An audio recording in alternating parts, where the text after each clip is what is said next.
Hi, Andrew Pierce here. Join me every Friday lunchtime for a proper no-nonsense debrief of the week's events. With special guests in the studio and the GB News team on the ground, I'll be getting you up to date with news, some intelligent discussion and my own sharp take. The weekend starts here with me every Friday lunchtime on GB News, the People's Channel, Britain's news channel.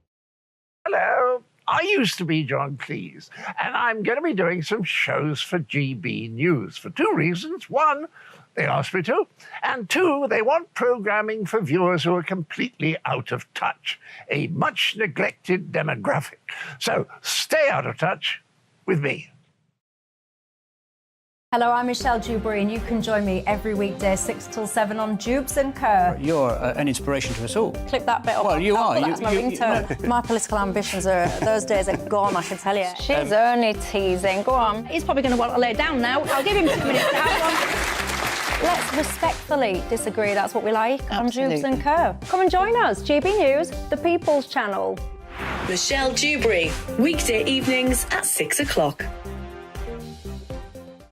Hi, Andrew Pierce here. Join me every Friday lunchtime for a proper no-nonsense debrief of the week's events. With special guests in the studio and the GB News team on the ground, I'll be getting you up to date with news, some intelligent discussion and my own sharp take. The weekend starts here with me every Friday lunchtime on GB News, the People's Channel, Britain's news channel.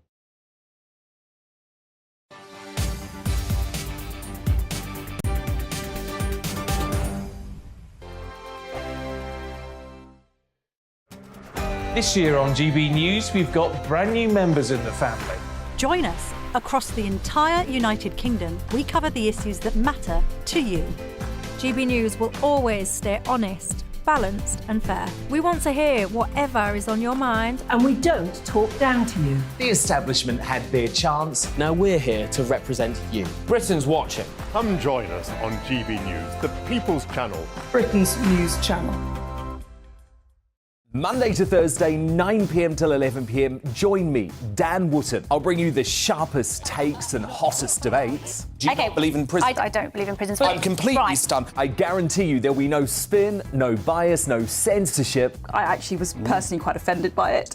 And no reason to go to bed. So I guess they've always been quite woke. That's Dan Wootton tonight on TV, radio and online. Monday to Thursday from 9 p.m. till 11 p.m. on GB News. The People's Channel, Britain's news channel.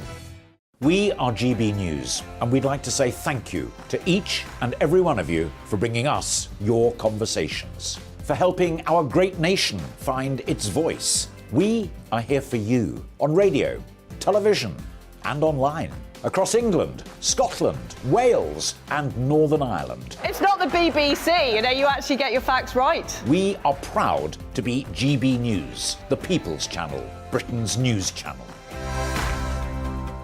I'm Mark White. As GB News Home and Security Editor, I cover those key issues that are so important to you. Our authorities, our communities doing all they can to combat violent crime. With the public services under unbearable strain, why are we still failing to control our borders? Defence, the first priority of any government, has been continually hollowed out. Can we trust our politicians to protect the armed forces? Join me, Mark White, on GB News.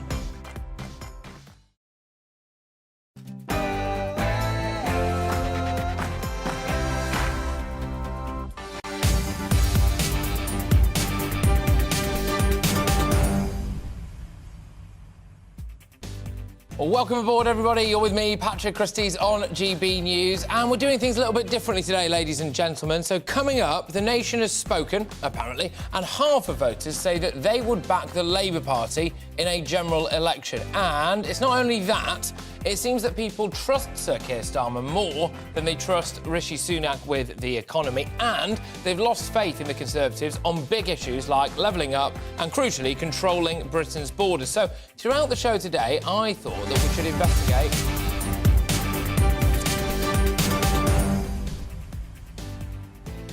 We'll pretend that never happened. Throughout the show today, I thought we should investigate and analyse some of the Labour Party's policies on key issues affecting you, the GB Views viewer. Yes, that's right, we'll look at Starmer, immigration and gender. So lock yourselves in for that, ladies and gentlemen. Do you agree with the GB News poll? Are you convinced by the Labour Party? Have you lost faith in the Tories? And who would you vote for if a general election was held tomorrow? Those are the big questions. GBViews at gbnews.uk. Also this hour, the Scottish First Minister says a transgender woman convicted of raping 2 women will not be imprisoned in Scotland's only all-female jail. Remember that story yesterday? It kicked right off. Well, Sturgeon's rowed back on it now. She addressed the issue as the row continued over where Isla Bryson should be imprisoned after being found guilty of 2 rapes carried out when they were a man. And big one this, the Conservative MP Lee Anderson, everybody's favourites here at GB News, Lee Anderson is in Calais with the Home Affairs Committee today, and he has accused one of the biggest asylum seeker charities of being as bad as the people smugglers themselves. He also called on more action on UK shores. It's what we do at home. There's got to be a deterrent to stop this, because if we can get that deterrent right, then you wouldn't need these people out here. Well, I'm pleased to say that the man himself, Lee Anderson, is due to join us a little bit later on in the show, so make sure you stay tuned for that. Get in touch, email gbviews at gbnews.uk. What do you make of the asylum seeker charities? That's what I want to know. Before that, it's your latest headlines.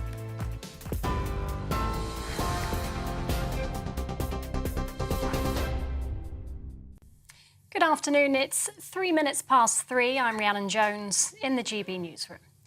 Ukraine has been hit by a series of missile strikes a day after the US and Germany pledged to supply the country with tanks. The Kremlin's called the deliveries a direct involvement by the West in the conflict. 1 person died after the strikes hit the capital, Kyiv, where residents took shelter underground. Germany's defence minister says he expects the first Leopard 2 tanks to arrive in Ukraine by the end of March. Member of Ukrainian Parliament, Kira Rudik, told GB News the tanks alone aren't enough. A year into this war, we are still in this David versus Goliath situation, where Russia has more people, more weapons, more military production, more supplies. So we have to be different. We have to fight harder. We have to have more sophisticated weapons, and we have to use different strategies. And having tanks is one of those strategies. Scotland's First Minister has confirmed a transgender woman convicted of rape will not be sent to an all-female prison. Earlier this week, Isla Bryson was found guilty of raping 2 women before she changed gender. At First Minister's questions, Nicola Sturgeon addressed the row over Bryson and whether she should be held at Corton Vale Prison. She also confirmed a risk assessment being carried out by the Scottish Prison Service. It would not be appropriate for me, in respect of any prisoner, to give details of where they are being incarcerated. But given the understandable public and parliamentary concern in this case, I can confirm to Parliament that this prisoner will not be incarcerated at Corton Vale Women's Prison. And I hope that provides assurance to the public presiding officer, not least to the victims in this particular case. The boss of HM Revenue and Customs has told MPs there are no penalties for innocent errors as he was questioned on the former Chancellor's tax affairs. Jim Hara appeared before the Public Accounts Committee and was pressed on issues surrounding Nadeem Zahawi. The Conservative Party chairman's facing calls to resign after it emerged he paid a penalty to HMRC while he was Chancellor. Andrew Bridgen has threatened to sue the former Health Secretary for defamation after he hit out at the MP over comments he made about the COVID jab. The former Tory MP was stripped of the Tory whip earlier this month after allegations he likened the COVID vaccine to the Holocaust in a tweet. Matt Hancock referred to Bridgen's comments as anti-Semitic in a statement he made in the House of Commons. More doctors and nurses than ever are working in the NHS. That's according to the latest data. Figures from NHS Digital show nearly 5,000 more doctors and 10,000 more nurses worked in the health service last year compared with the previous year. It comes as the government plans to recruit 50,000 more nurses by next year. The Health Secretary says the stronger and healthier NHS needs the workforce to support it. Royal Mail says recent strike action has cost the postal firm over £200 million. The dispute with the Communication Workers Union has led to 18 days of walkouts since August. Meanwhile, the group says the number of voluntary redundancies will be significantly lower than the 10,000 originally suggested. Thousands of NHS physiotherapists in England have become the latest group to join the ongoing industrial action in the health service. A 24-hour walkout involves physios and their support staff at 30 trusts. It's the first time members of the Chartered Society of Physiotherapy have gone on strike in a dispute over pay. It claims no new offer has been put forward, despite the government saying it's open to dialogue. Meanwhile, health workers in Northern Ireland are also staging a 24-hour walkout today. Members of 4 different unions are striking in a dispute over pay and conditions. Paramedics are among those involved. The unions say contingency arrangements are in place to ensure emergency care continues despite the action. And new figures show UK car production fell sharply last year to its lowest level since 1956. The Society of Motor Manufacturers says the fall's due to supply chain disruption and a large number of factory closures. A total of 775,000 cars were built last year. That's down 9.8% on the previous year. Meanwhile, record levels of electric vehicles were produced. The government's saying it's determined to ensure the country remains a top global location for car manufacturing. This is GB News. We'll bring you more as it happens now, though. It's over to Patrick.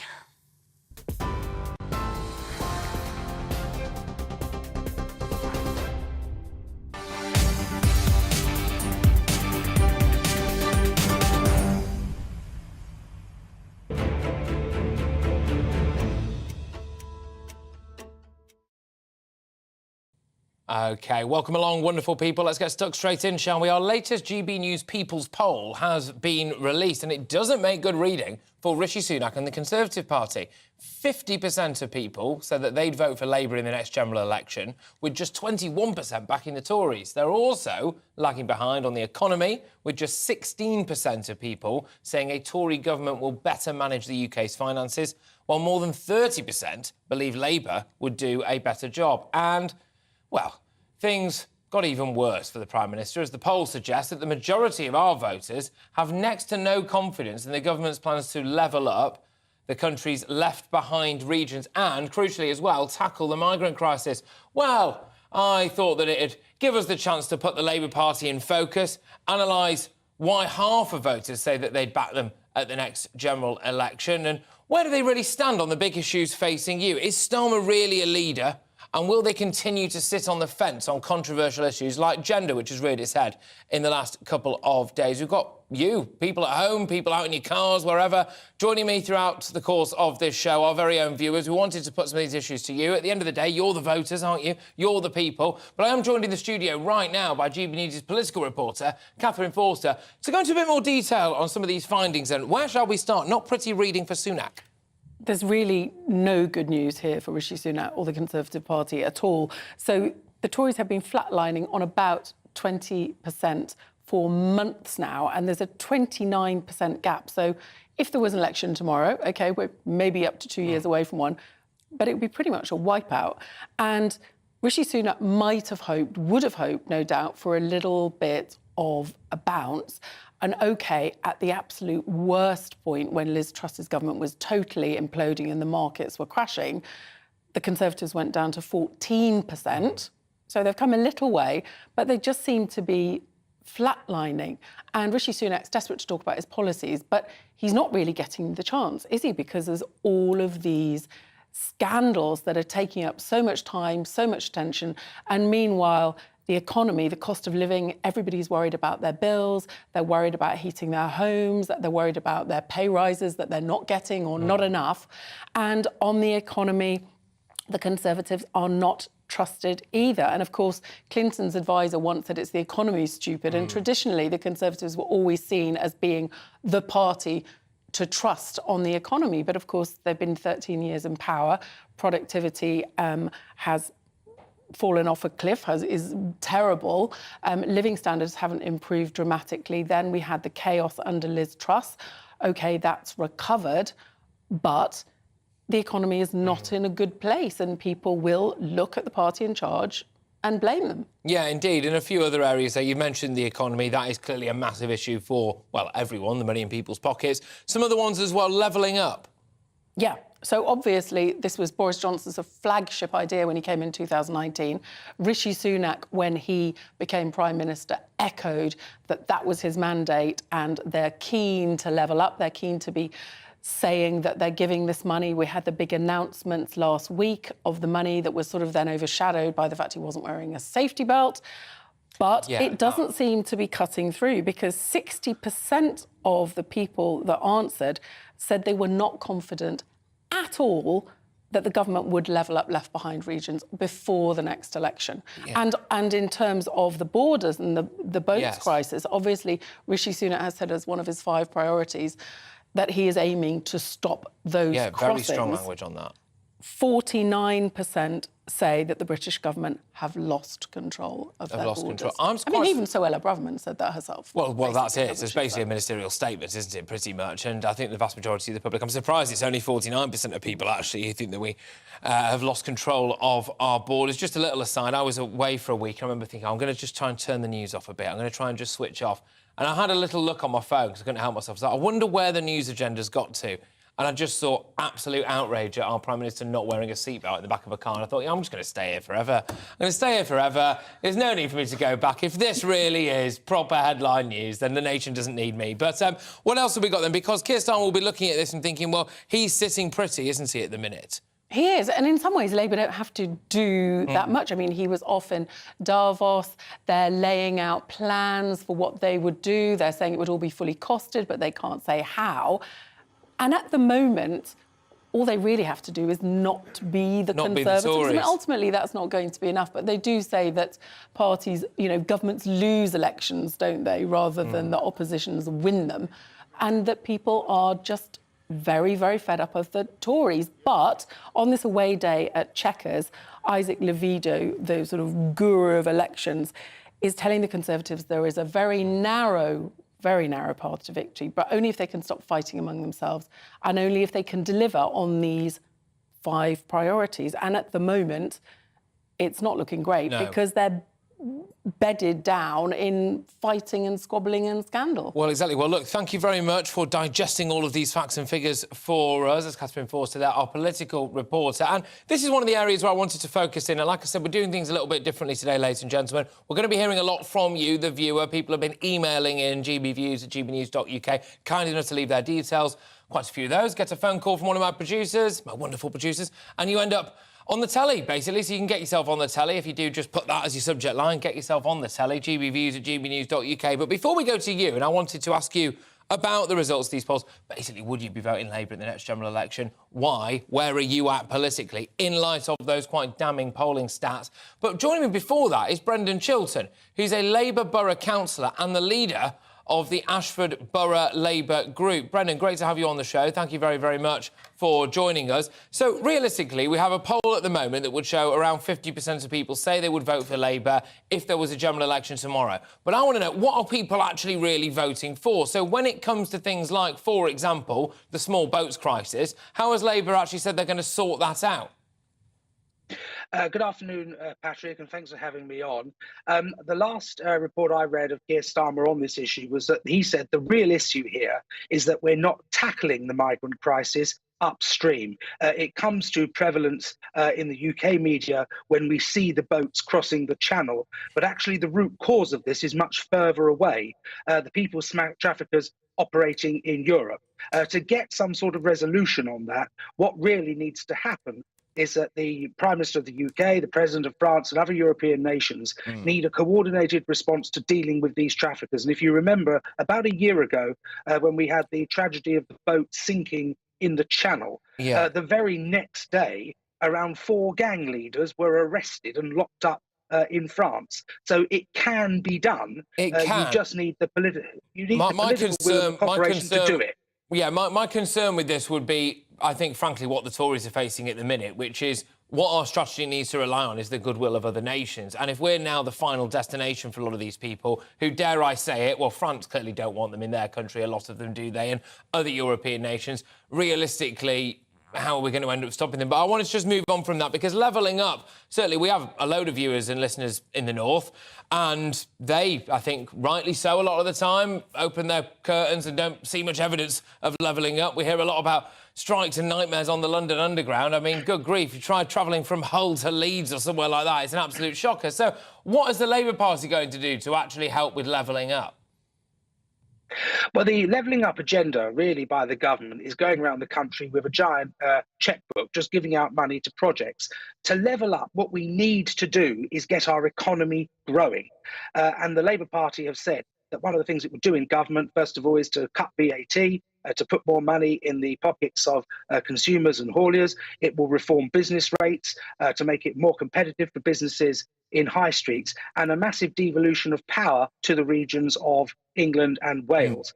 Now, that alone will not just grow the economy. One of the other things we need to do is start making more in the United Kingdom, because manufacturing is key to productivity gains. You get higher gains in that sector. Rachel Reeves has outlined a plan for reviving manufacturing in this country, the Make More in Britain agenda, which involves new plants and machinery, tax incentives for investment in manufacturing. That is key to levelling up, not just splashing money on pet projects. Yeah, I get that. And I think some of the pet project stuff is symptomatic of a sticking plaster government, and it's just like, here's something big and shiny now, and in some cases it doesn't even actually get off the ground, does it? So it will be interesting to see people. And I think a lot of people will resonate with the idea of bringing manufacturing back home. The coronavirus pandemic highlighted a lot of that. Being reliant on, dare I say it, of all people, China for a lot of manufacturing is, I think, a bad thing. But you mentioned an agenda there. Can I talk to you quickly about gender, please? Because Keir Starmer, as it currently stands, can't really tell me or you or anyone what a woman is. And in light of one of the harrowing cases that we covered yesterday about a double rapist potentially being sent to a women's jail, I think it's a problem. Keir Starmer's missing out on the woman's vote, is he not? Well, I think, obviously, Patrick, this case is one of the most appalling. The fact that the person was even being considered to be housed in an all-women prison. I think the Shadow Home Secretary today has said that she should not be. And I think Labour supported the government supporting the Scottish Secretary in preventing the gender bill going through the Scottish Parliament. I think this is really quite a simple one. There are two genders, men and women. And in 100 years' time, when you and I are gone and they dig us up, they will say we were two blokes, and if, heaven forbid, one of your producers... you can say it, I can say it, everybody else seems to say it. Crucially, scientists can say it as well, but I just can't help but wonder whether or not the Labour leader needs to do a little bit more on this. But we'll have to wait and see. Brendan, always enjoy our chats. Thank you very much. Brendan Chittleton now is a Labour Borough Councillor and leader of the Ashford Borough Labour Group. He's also a keen Brexiteer as well, for what it's worth. It will be interesting to get him back on and talk about that next time Brexit rears its head. But GB News is the People's Channel. And this show is nothing without you lot at home, you wonderful people. Joining me live, we have GB News viewers Coral Fordham from Cambridge, and from Bedford, we have Lee Webb. OK, fantastic. Lee, OK, I'm going to go to you first. Thank you very much. Great to have you both on the show, by the way. Thank you. Lee, will you be voting Labour at the next general election? Well, that is the problem. I don't know precisely at this moment. I could do, and then I could vote for Conservative. It depends what they're both like at the same time. But both parties are probably going to need to have me appeal to them, because I'm what you call a swing voter. So very late 80s, when I started voting, I voted for Margaret Thatcher. And then we came to the mid-90s when Tony Blair got in, I voted for Labour. So I voted Labour and Conservatives, and I'm precisely the person that Labour need to appeal, for me to appeal to them.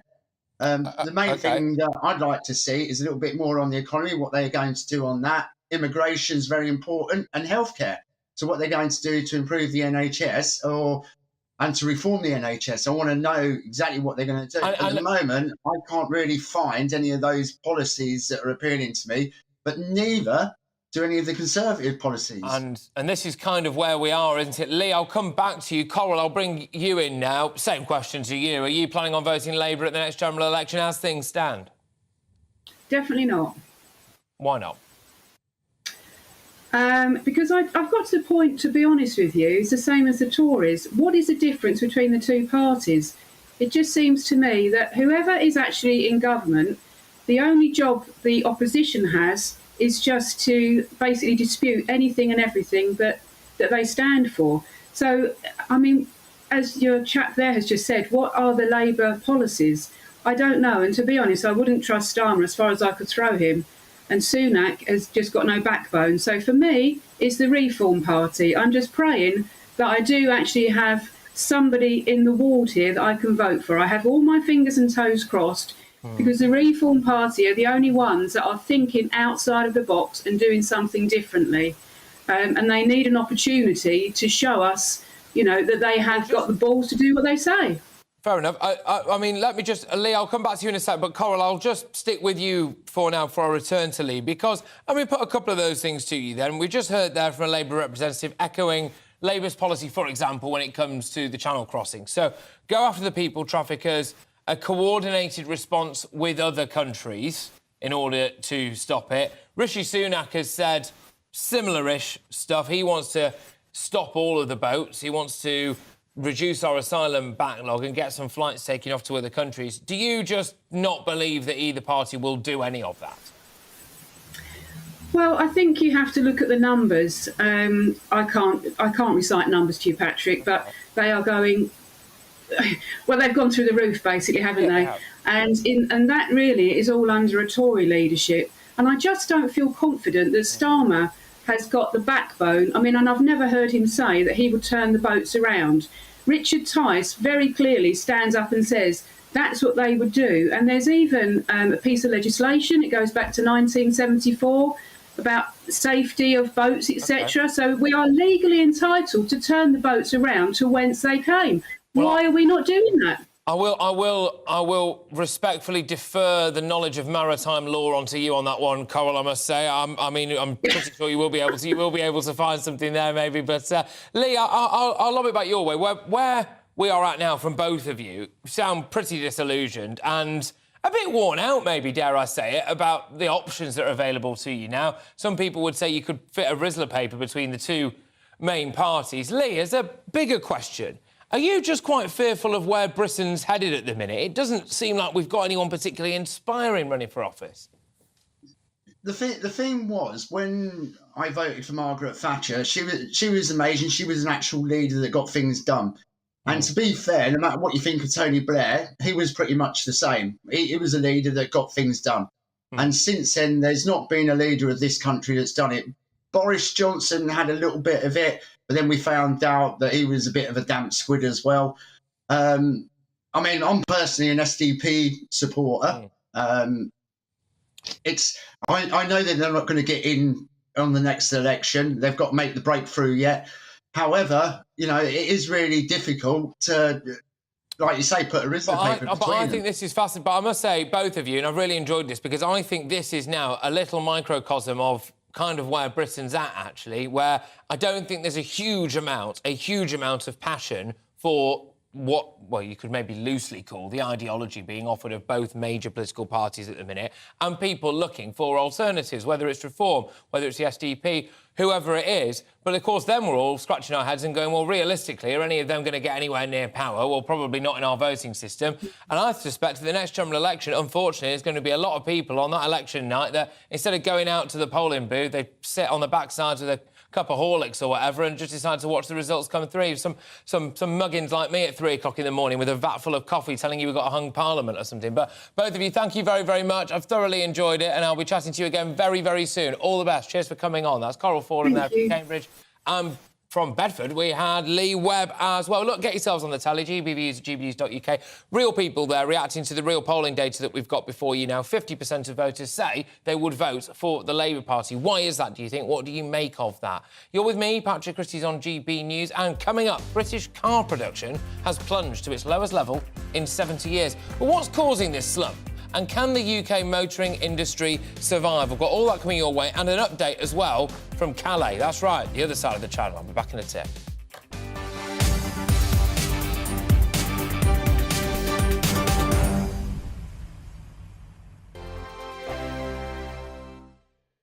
Monday to Thursday, 9 p.m. till 11 p.m. Join me, Dan Wootton. I'll bring you the sharpest takes and hottest debates. Do you not believe in prison? I don't believe in prisons. I'm completely stunned. I guarantee you there'll be no spin, no bias, no censorship. I actually was personally quite offended by it. And no reason to go to bed. So I guess they've always been quite woke. That's Dan Wootton tonight on TV, radio and online. Monday to Thursday from 9 p.m. till 11 p.m. on GB News. The People's Channel, Britain's news channel.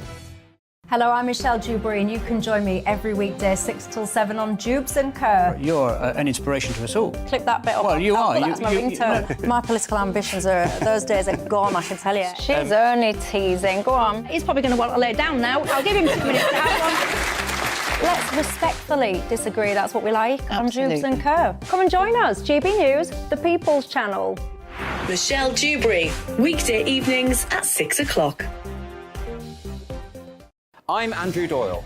Join me at 7 o'clock every Sunday night for Free Speech Nation, the show where I tackle the week's biggest stories in politics and current affairs with the help of my 2 comedian panellists and a variety of special guests. Free Speech Nation, Sunday nights from 7 on GB News, the People's Channel, Britain's news channel.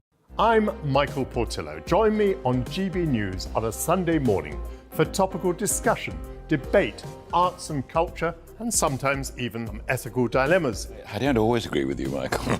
Michael Portillo, Sundays on GB News, the People's Channel, Britain's news channel. He's the king of breakfast TV, and he's back. Eamon Holmes, back on the TV with me this morning. Even remember my name. I know, it's been 4 months. You have holy water by your bed? Oh, yes. Already to bless. Yeah. Oh, Eamon. Oh. Why do you not believe anything I say? Eamon Holmes back on GB News Breakfast at 6 a.m.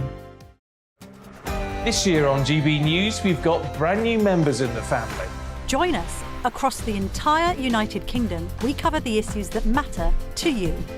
GB News will always stay honest, balanced and fair. We want to hear whatever is on your mind. And we don't talk down to you. The establishment had their chance. Now we're here to represent you. Britain's watching. Come join us on GB News, the People's Channel, Britain's news channel.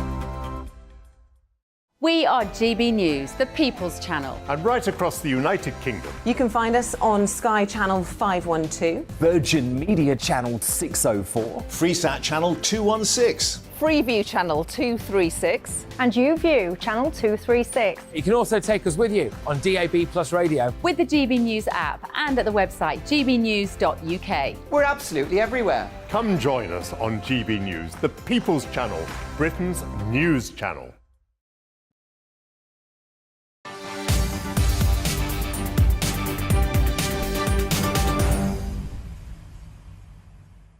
All right, welcome back. Now, car production in the UK has fallen to its lowest level in some 66 years. The latest figures released today by the Society of Motor Manufacturers and Traders are blamed on factory closures and disruption to the supply chain in electronic semiconductors following the COVID pandemic. But it's not all doom and gloom, with the report also showing record levels of electric vehicles produced last year. We're going to get stuck into that one in a second, because joining me right now is our economics and business editor, Liam Halligan, with On the Money. And no Steve.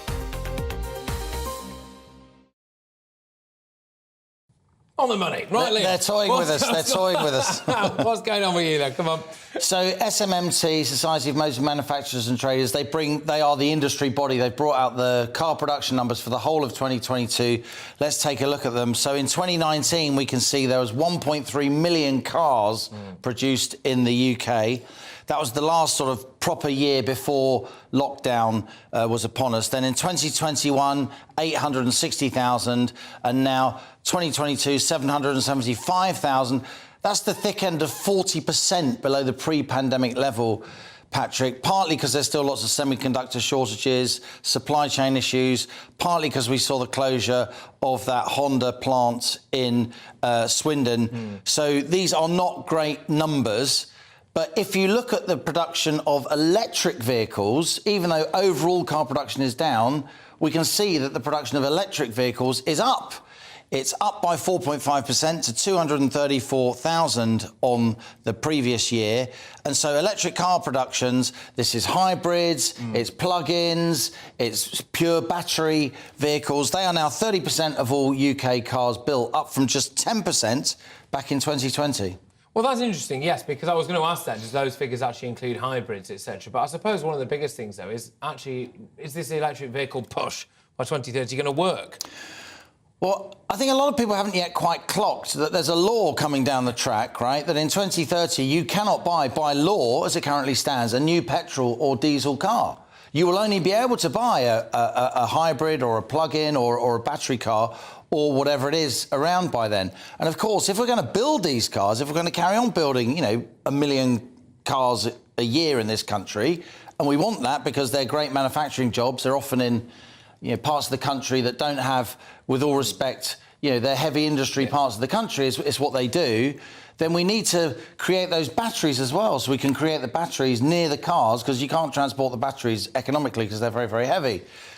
So then we think about that gigafactory up in the northeast of England that I've been banging on about for a long time. Britishvolt, the company behind it, has now gone bust. So are we building enough batteries? Are we manufacturing the batteries that we need to keep car production going? And I don't think that we are. But there's also issues about electric vehicles, because the batteries, they need lots of rare earths and minerals that are increasingly rare and often found in China. So I looked up some prices here. Lithium, these are lithium-ion batteries. You need a lot of lithium. Now, there is a bit of lithium in, Cornwall and Devon, Pole Dark and all that stuff. You're too young to remember. But lithium prices are now 4 times higher than they were in 2020, as more production of electric vehicles has happened. Nickel sulfate, another mineral that we need, that's up 50% on 2020, the price. And cobalt is another one that we need. That's doubled since 2020. And China, by the way, manufactures 80% of all EV batteries at the moment. We've got 2 gigafactories in Europe. One is already in the northeast, owned by the Chinese. And now the Chinese are building another one in Hungary. And we can't get another one off the ground, it seems. And that's a big issue. It is a massive issue. Now, I do believe you also have a little clip that you want to play us. Yeah, we can hear from Mike Hawes, who is the head of the Society of Motor Manufacturing and Traders. Well, what you're seeing is an increasing number of the vehicles made in the UK are electrified, and that's matching what is happening in the market. People increasingly buying electric vehicles, but we need the pace to accelerate, both in terms of those that we sell and those that we make. To do that, we need a structure that encourages that transition. Investment in manufacturing, incentives to help purchasing, and above all, for the driver, massive investment in the infrastructure, because what we're seeing is that is not keeping pace with the demand. So we built 230,000 new electric vehicles last year, Patrick, but we only built 9,000 more points to charge them. So the number of electric vehicles per charging point is now double what it was just a couple of years ago. That means more waiting, more what we call in the trade range anxiety. Range anxiety. Gosh, if there's enough anxiety going about at the minute without range getting involved as well. Liam, thank you very much. Liam Halligan there, economics and business editor with On the Money. Right, you're with me, Patrick Christys, on GB News. Now, coming up, a transgender woman convicted of raping 2 women when she was a man will not be imprisoned in Scotland's only all-female jail. That's because Nicola Sturgeon has now rowed back on that decision. And we've got all of that after your latest headlines.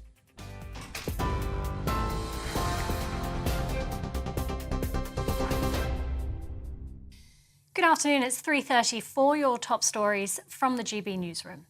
At least 11 people have died in Russian missile strikes in Ukraine, a day after the US and Germany pledged to supply the country with tanks.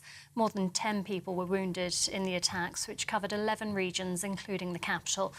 Germany's defence minister says he expects the first Leopard 2 tanks to arrive in Ukraine by the end of March. The Kremlin has called the deliveries a direct involvement by the West in the conflict. A member of the Ukrainian parliament, Kira Rudik, told GB News the tanks alone aren't enough. A year into this war, we are still in this David versus Goliath situation, where Russia has more people, more weapons, more military production, more supplies. So we have to be different. We have to fight harder. We have to have more sophisticated weapons, and we have to use different strategies.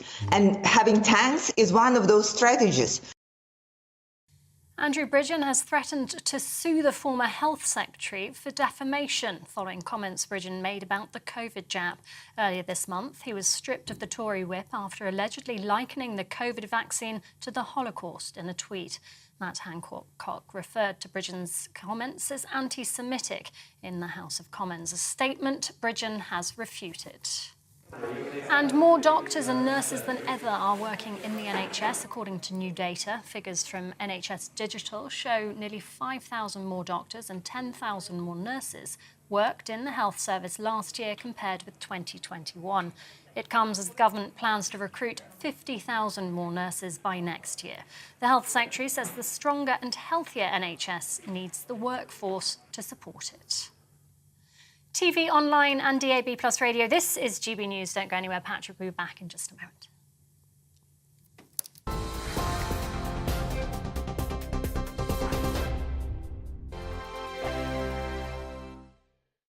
He's the king of breakfast TV, and he's back. Eamon Holmes back on the TV Surprised with me this morning. Even remember my name. I know, it's been 4 months. You have holy water by your bed? Oh yes, already to bless. Yeah. Oh, Eamon. Oh. Why do you not believe anything I say? Eamon Holmes back on GB News Breakfast at 6 a.m. Every weekend, it's Mark Dolan Tonight. Bigger and better, starting at 8 p.m. Friday and Saturday. Can't be too safe. Bring it on. Has there ever been a more innuendo feature? And Sundays, we're on at 9. It's ridiculous. Just get on with it. Maybe you should get a proper job. Only on GB News, the People's Channel, Britain's news channel. I'm Michael Portillo. Join me on GB News on a Sunday morning for topical discussion, debate, arts and culture, and sometimes even ethical dilemmas. I don't always agree with you, Michael. Michael Portillo, Sundays on GB News, the People's Channel, Britain's news channel. Hello, I'm Michelle Dewberry, and you can join me every weekday 6 till 7 on Jubes and Kerr. You're an inspiration to us all. Click that bit up. Well, you are. That's my ringtone. My political ambitions are, those days are gone, I can tell you. She's only teasing. Go on. He's probably going to want to lay down now. I'll give him 2 minutes to have one. Let's respectfully disagree. That's what we like on Jubes and Kerr. Come and join us. GB News, the People's Channel. Michelle Dewberry, weekday evenings at 6 o'clock.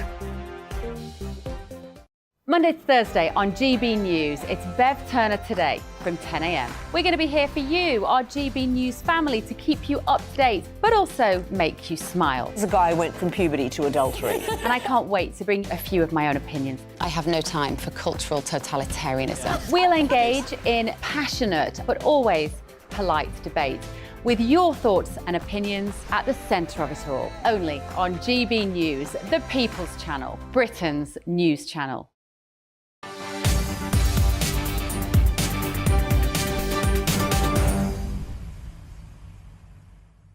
Welcome back. Well, we bring to you now a development on a story that got a lot of you very, very angry indeed yesterday, and that is the story of the transgender convicted rapist, now known as Isla Bryson, who won't be imprisoned in a women's jail anymore. I mean, the fact that they were originally going to be boggles the mind, doesn't it? But the First Minister, Nicola Sturgeon, earlier confirmed that Bryson, formerly known as Adam Graham, won't be incarcerated at Cornton Vale Women's Prison in Scotland. Joining us to shed some more light on this story is GB News' Scotland reporter, Tony Maguire, who is there now. Tony, thank you very much. Yes, so an interesting development, this, from Sturgeon.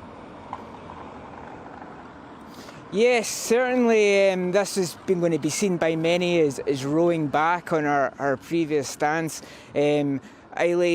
Isla Bryson is inside Cornton Vale just now, we believe, and certainly that, as you said, had a lot of people quite angry. Where do you house a prisoner who's been convicted of 2 rapes in 2016 and 2019 in Glasgow, who transitioned to become a woman?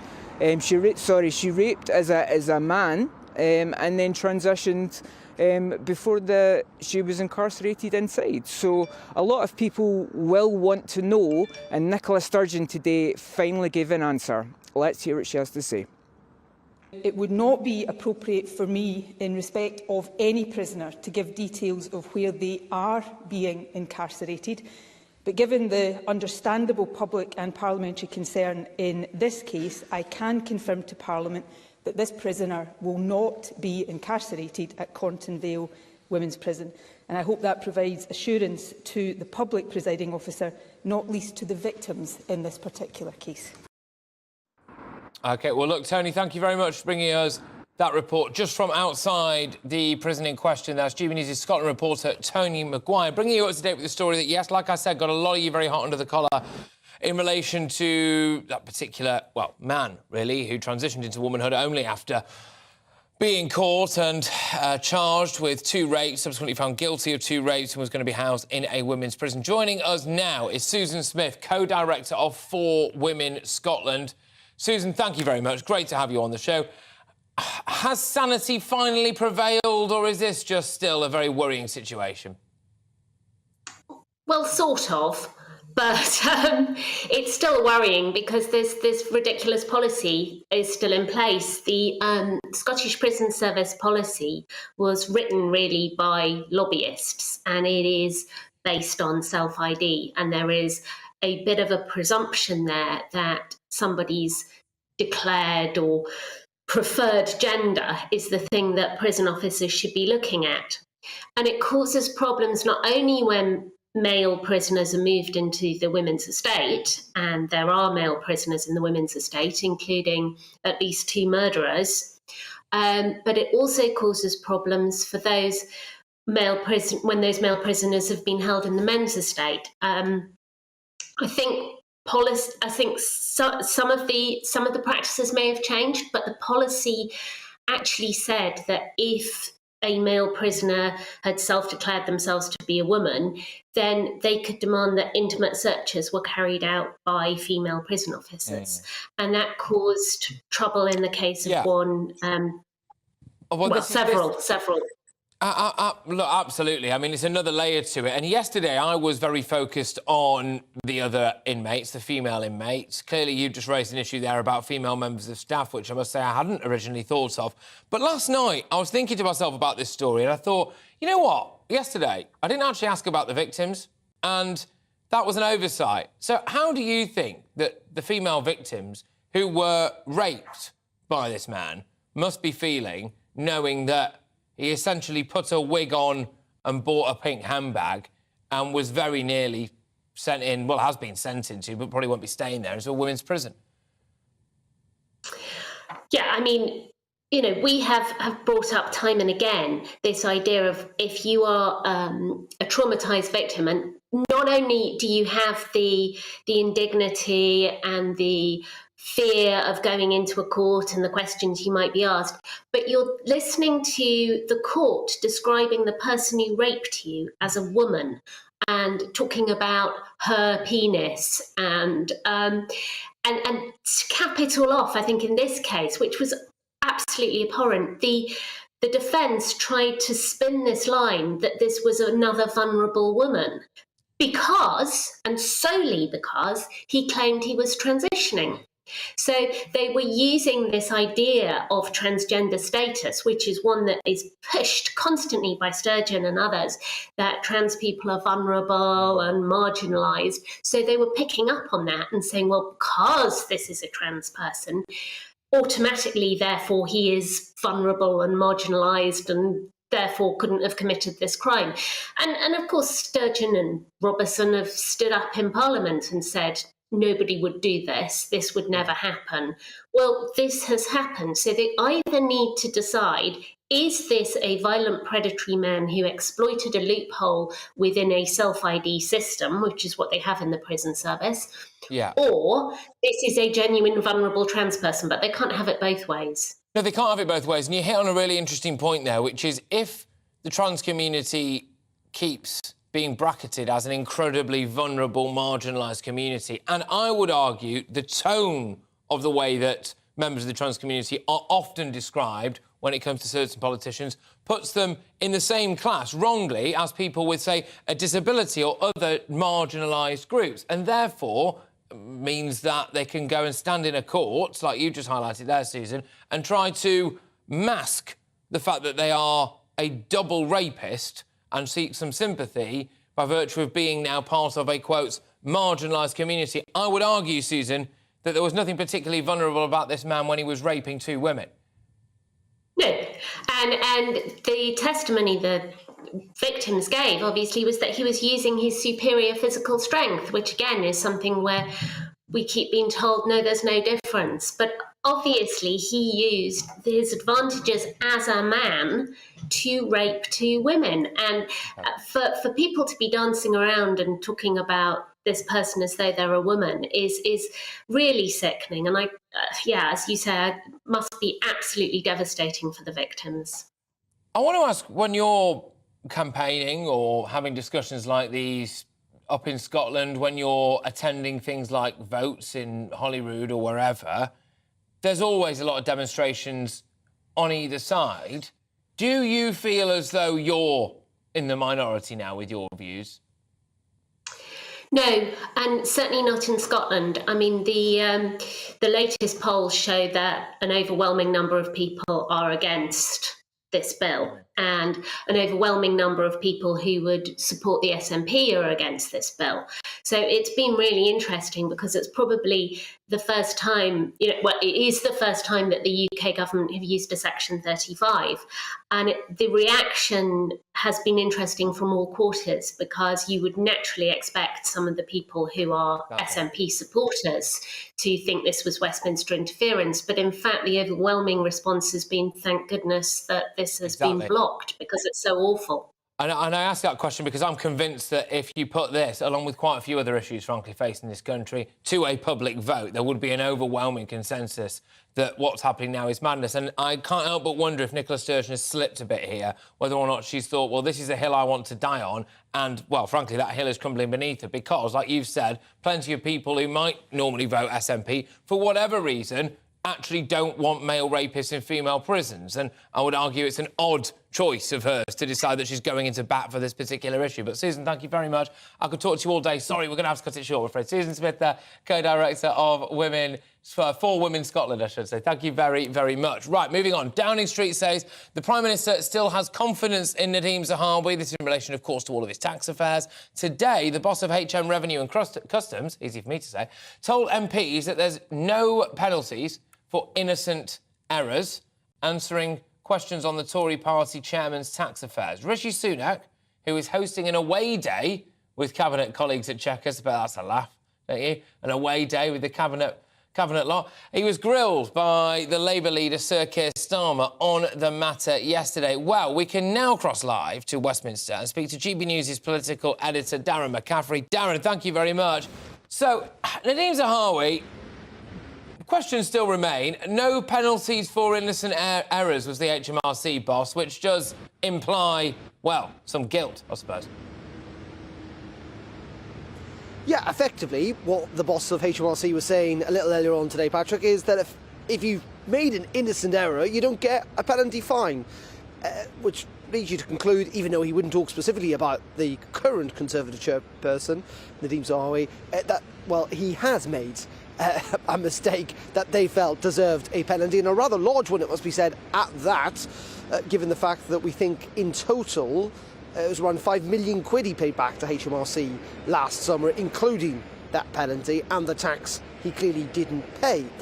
So this continues to be a massive political ride for Rishi Sunak. As you say, he's taking the cabinet away to Chequers today for a bit of a morale boost and to check on what they're all doing to meet those 5 commitments he set out at the start of the year, like getting growth up, tackling inflation and the small boats crisis, but also hearing from pollsters who frankly haven't got very good news from at all, Patrick, suggesting that they've only got a very narrow path to winning the next general election. Frankly, it doesn't look particularly likely at the moment, unless these pollsters say the party starts uniting as a group and also has a strong single message. But according to the latest poll, Labour up to 50 points. They're almost pretty much at the highs that we saw during Liz Truss's premiership. All in all, this continues, as I say, to be tricky, though, for the Prime Minister, because it's just not going away. We might get this report from the number 10 ethics advisor as early as next week. Clearly, that will decide Nadeem Zahawi's fate in all of this. But between now and then, it just seems that the government is getting battered by scandal after scandal. Also today, further allegations against Dominic Raab, the Deputy Prime Minister, around bullying, something he denies. as I say, for the Prime Minister trying to focus on the big political issues, he's just not able to do that while the conversations here at Westminster are all about those scandals. Yeah, they're getting very bogged down, aren't they, Darren, as you've just highlighted there. Thank you very much, as ever, Darren McCaffrey there, GB News' political editor. Throughout the course of this show, I am going to be hearing from you, the wonderful people, ladies and gentlemen, who tune into this show avidly every day, for which I'm very grateful. Lots of you always email in, gbviews@gbnews.uk. I do my best to read those out, but I love nothing more than actually getting you on the telly as well. So you can email in with Put Me On The Telly. Straightforward. Who came up with that, eh?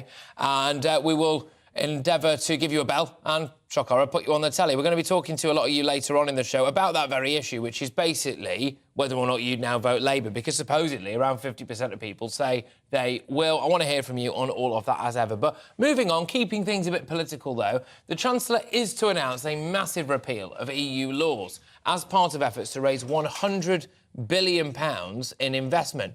Jeremy Hunt is expected to scrap EU rules that prevent investing insurance and pension funds into major infrastructure products in hopes to boost private investment. With me now to pick this apart, frankly, is Vicky Price, Chief Economic Advisor at the Centre for Economics and Business. Vicky, thank you very much. Now, I'm a little bit thick, which you know. Just tell me, what is happening here? Has Jeremy Hunt found a load of money that we can now have because of Brexit and he's going to spend it? He doesn't look like the kind of guy. He didn't even believe in Brexit. What's going on?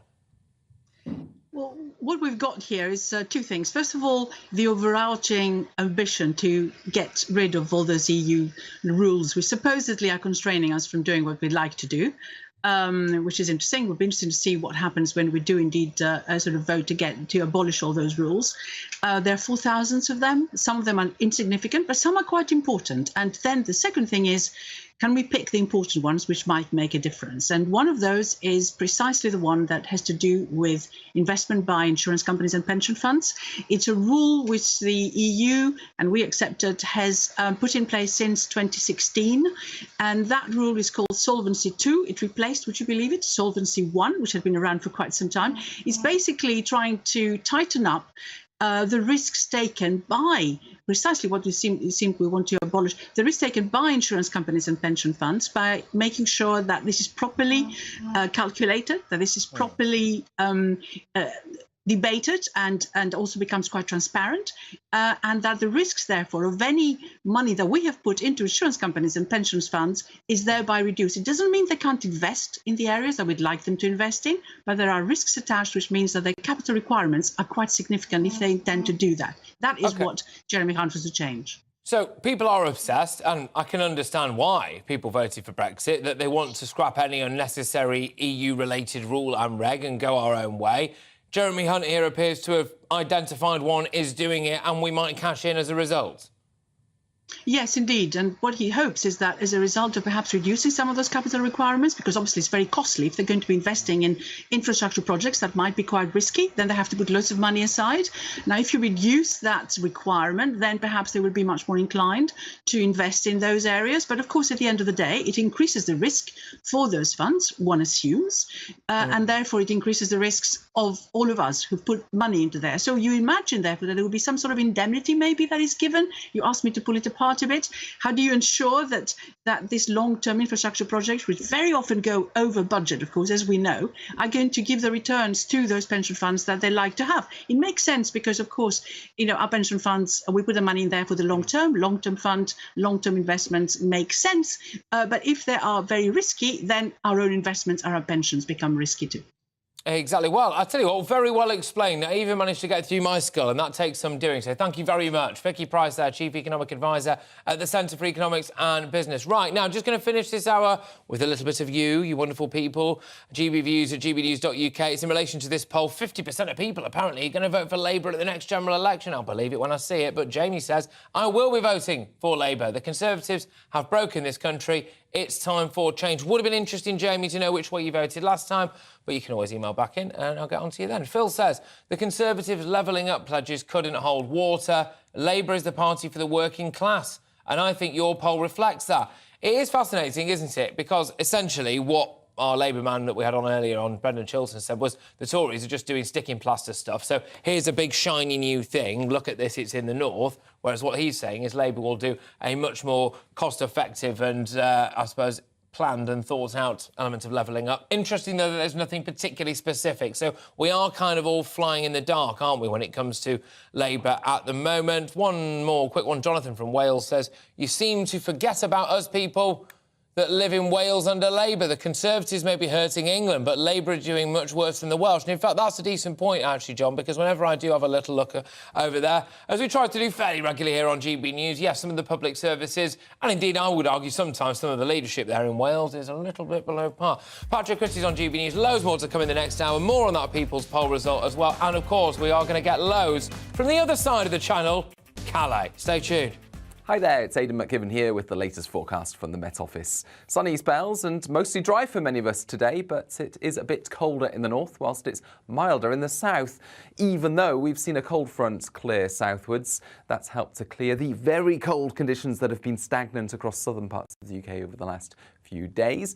And the mist and fog that we saw fairly extensively on Wednesday, although there were a few pockets of fog and frost about first thing this morning.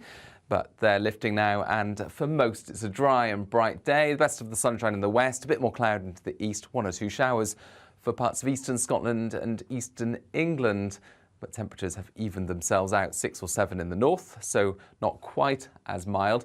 But 8 or 9 in the south means that it is a touch warmer compared with the last few days.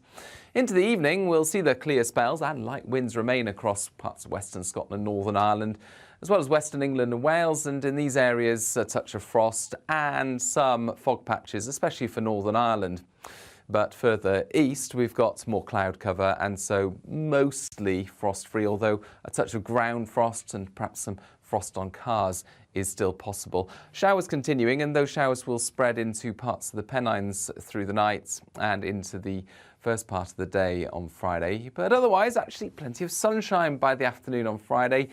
Sunny spells more prevalent across England and Wales, I suspect, and for Scotland and Northern Ireland mostly dry, but later in the day we'll see rain arrive into the northwest of Scotland. The wind will pick up as well, so a damp and breezy end to the day for the Northwest Highlands and the Western Isles. That band of rain pushing south on Friday night, so with the cloud in the north, the frost-free night on the whole here, but a colder start on Saturday across England and Wales, then a bright day for many, windier on Sunday.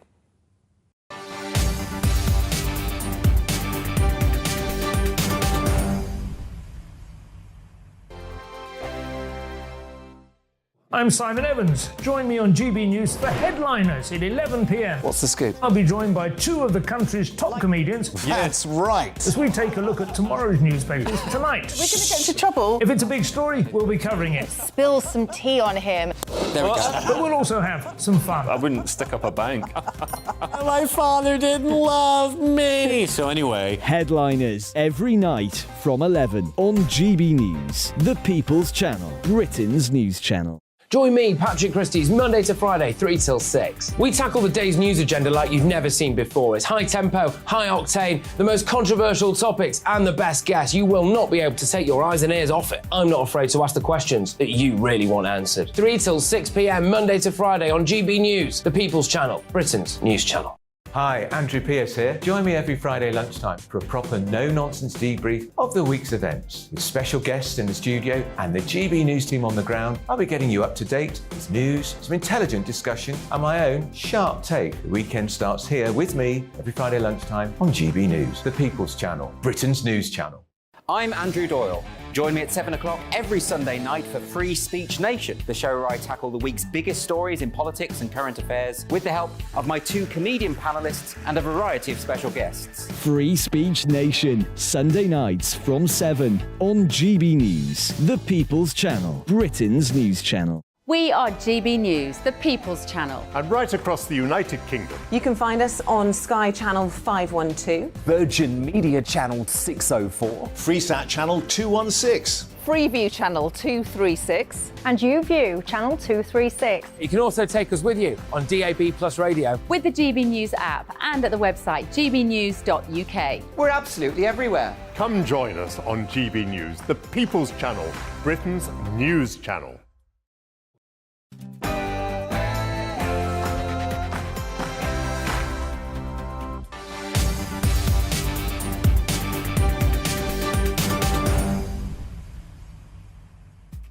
Welcome back. It's just gone 4 o'clock. You're with me, Patrick Christys, on GB News, and I've got an action-packed hour for you, ladies and gents. It looks as though Rishi Sunak and the Conservative Party have had a real battle on their hands, as more than half of people asked in our GB News People's Poll, which is an exclusive poll, said that they'd vote for Labour at the next general election. More than 30% also said that they trust Sir Keir more than Rishi Sunak with the economy, and they've lost faith in the Tories on big issues like levelling up and, crucially, controlling Britain's borders. What is interesting about that one, though, is it doesn't necessarily say that they prefer Labour when it comes to controlling the borders. They just definitely don't think the Tories are going to do it. So throughout the show today, I thought that we should investigate and analyse some of the Labour Party's policies, take a bit of a deep dive. What are they, frankly, will be a good place to start. But we're also going to talk to you, the viewers. I want to get as many of you on the show today as possible, so get those emails coming in, gbviews@gbnews.uk.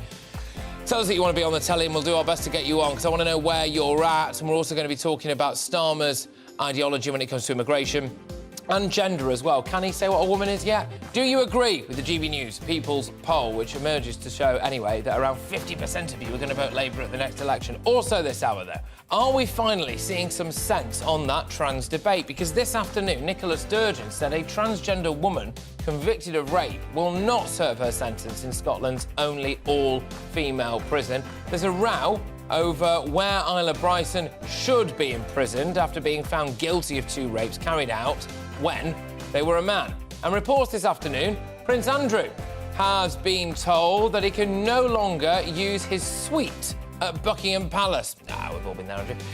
Is this the first sign of King Charles distancing himself? Get in touch, email us, gbviews@gbnews.uk. We're also going to be hearing a little bit later on from the man himself, Lee Anderson, who has been in Calais to have a look at the migrant crisis from the other side of the channel. But now it's your headlines.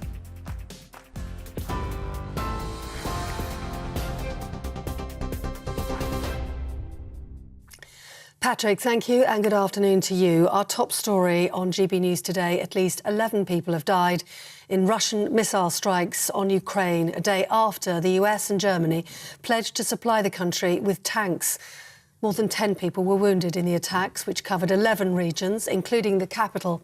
Germany's defence minister says he expects the first Leopard 2 tanks to arrive in Ukraine by the end of March. The Kremlin has called the deliveries a direct involvement by the West in the conflict. A member of the Ukrainian parliament, Kira Rudik, told GB News the tanks alone aren't enough. A year into this war, we are still in this David versus Goliath situation, where Russia has more people, more weapons, more military production, more supplies. So we have to be different. We have to fight harder. We have to have more sophisticated weapons, and we have to use different strategies. And having tanks is one of those strategies. Scotland's First Minister has confirmed a transgender person convicted of rape will not be sent to an all-female prison. Earlier this week, Isla Bryson was found guilty of raping 2 women before choosing to change his gender to female. At First Minister's questions, Nicola Sturgeon addressed the row over Bryson and whether or not they should be held at Corton Vale Prison.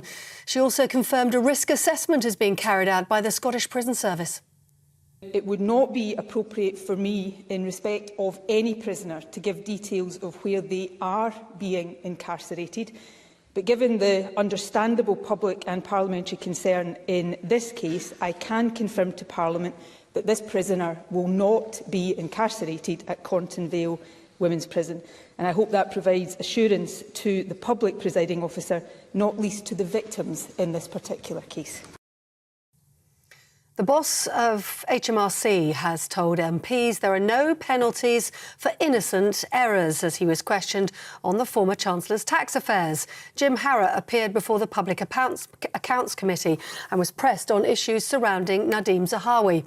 The Conservative Party chairman is facing calls to resign after it emerged he paid a penalty to HMRC whilst he was Chancellor. Andrew Bridgen has threatened to sue the former Health Secretary for defamation following comments Bridgen made about the COVID jab.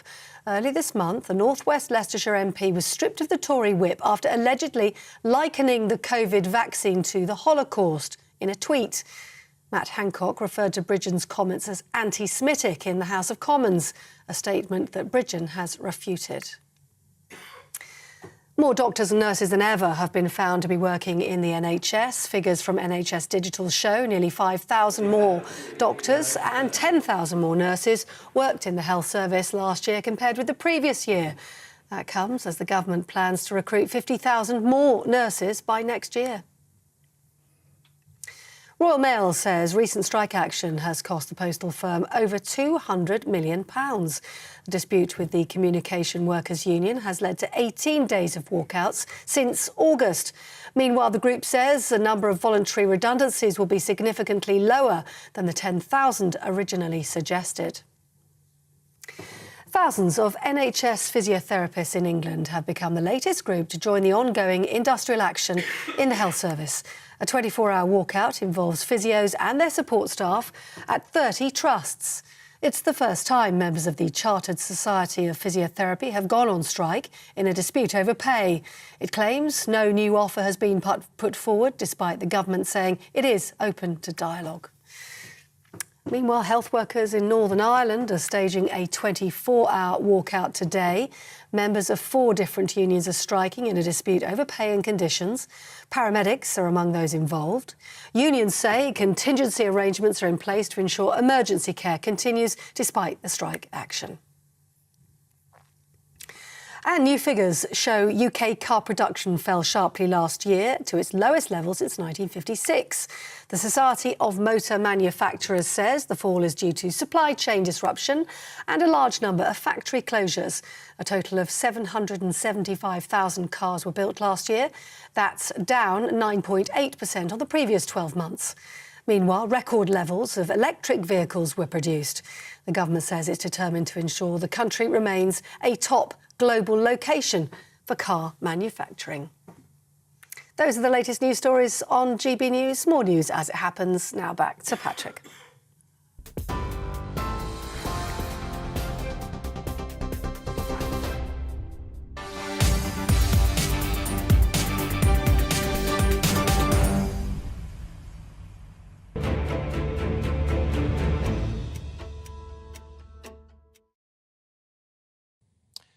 Welcome back now. The popularity of the Conservative Party seems to be falling ever further. That's according to our latest GB News People's poll. So let's have a look at some of these findings, shall we? Then we'll pick them apart. So 50% of people said that they'd vote for Labour in the next general election, with just 21% backing the Tories.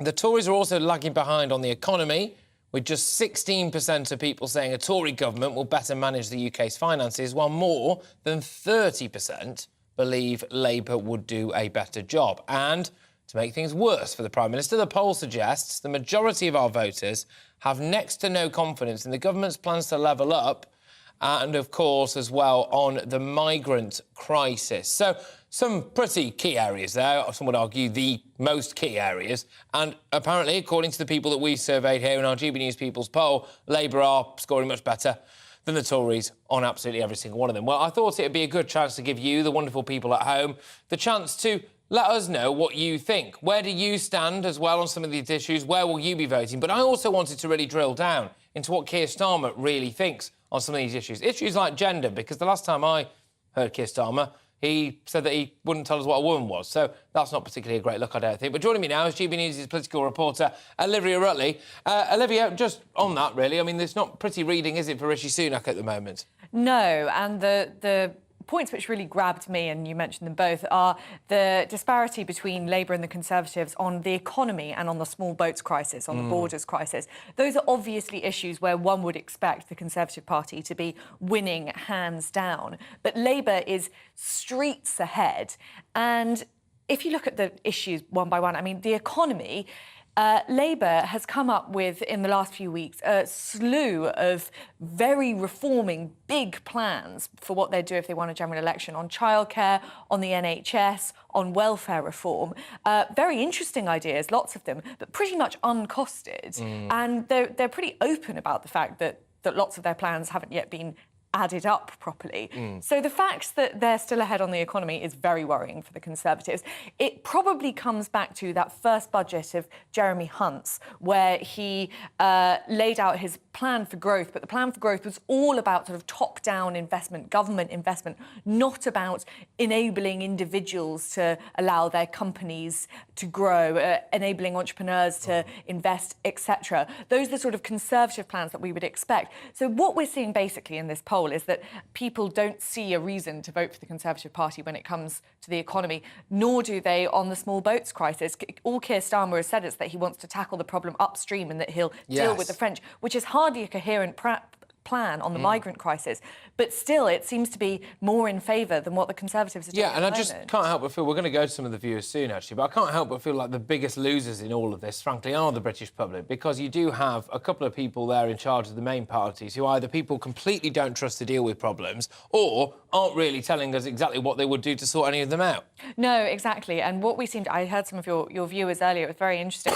What we seem to be seeing across countries is sort of apathy towards both of the main parties. And in our latest People's Poll, we've got a pretty high percentage of people saying that they're not going to vote. Yep. I think that is quite a big danger for both the parties. At the moment, Keir Starmer is doing the better job of sort of coming out, bringing his shadow ministers together and doing these big centrepiece speeches, trying to give reasons to vote for Labour. What Rishi Sunak's policy seems to be is just to not make news, keep quiet, and hope that no more damage is done.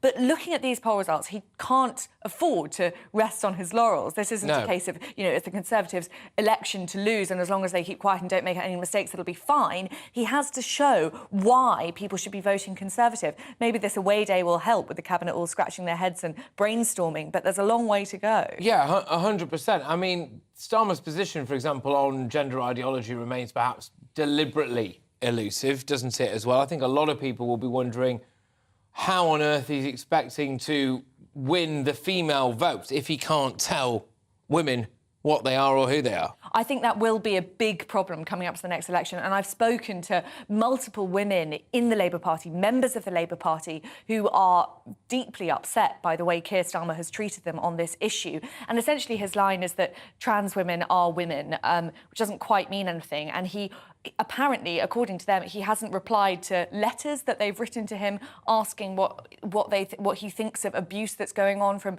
the trans community to gender-critical women in the party. Of course, the Rosie Duffield affair really brought this light. You have Rosie Duffield, a woman who has suffered domestic abuse herself, who stood up in 2019 in the House of Commons, made a very moving speech about it, comparing being in the Labour Party to being in an abusive relationship, because you've got MPs shouting her down when she's talking about her gender-critical beliefs. She feels that she's been frozen out by the Labour Party. And if she and women like her keep on making these sort of comments, then, as you say, it'll be very difficult for Keir Starmer to continue simply just to sit on the fence on this issue. He'll have to come down on one side or the other. And either way, it's going to anger big sections of his party. Yeah, I get that. But I just think at the end of the day, he's standing for a public vote. And I do think that the vast majority of the British public want someone who can say what a woman is. And there we go. But we'll have to wait and see. Olivia, thank you very much. Olivia Utley there, our political reporter. Right, well, just on that issue, actually, Labour MP Rosie Duffield said that she feels ostracised from her own party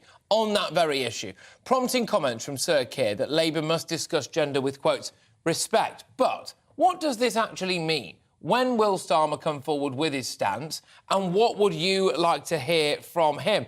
Now, I am joined to discuss this particular issue. It's, of course, in light of the story that was doing the rounds yesterday. It's hit the headlines again today because there's been a development on it about the man who raped two women, transitioned into womanhood and then went on to, at least initially anyway, be housed in a women's prison, albeit in segregation. Nicola Sturgeon has said now that he will never have full access to it. As you can see on your screens there, I am joined by LGBTQ activist and director of the Peter Tatchell Foundation, Peter Tatchell, shock horror. We are also hoping to get another guest on this as well. But Peter, thank you very much. I will start with you then. My understanding is that you feel as though this particular individual, the individual formerly known as Adam Graham, should be housed in a women's prison but in segregation. Is that right? Well, first let me say, whatever a person's sex or gender identity, a rapist is a rapist and a threat to women. No rapist should be anywhere near a woman where they could potentially harm them. So it's absolutely right that in a women's prison, this person is held in a segregation unit and is not allowed access to other women prisoners. That would put those women in potential danger, and that is not what the prison service should be doing. OK, but Peter, I heard earlier on that someone identifying, so a man with full genitalia identifying as a woman in a woman's prison can demand to be strip searched by a woman. And that, frankly, puts the female prison officers in a rather difficult situation. None of this needs to happen if a person with a fully functional penis and the rest of it is just put in a male prison. Well, there are three options here. One is, of course, if someone has committed a crime as a man, which is what this person did, then they could be put in a male prison. That would be reasonable. Another option would be for the prison service to establish trans wings or trans units within the prison where it would only be for trans women and they would not be able to mix or access other women in the prison. And the third option is the segregation unit, to put them in segregation, which is the same thing. They do not have access or association with other women in the prison. All those three options keep women safe. And of course, women must be protected against rapists.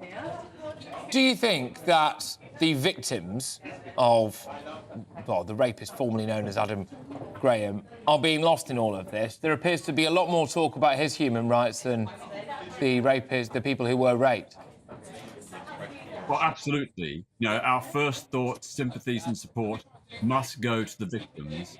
And clearly, this person is a monster.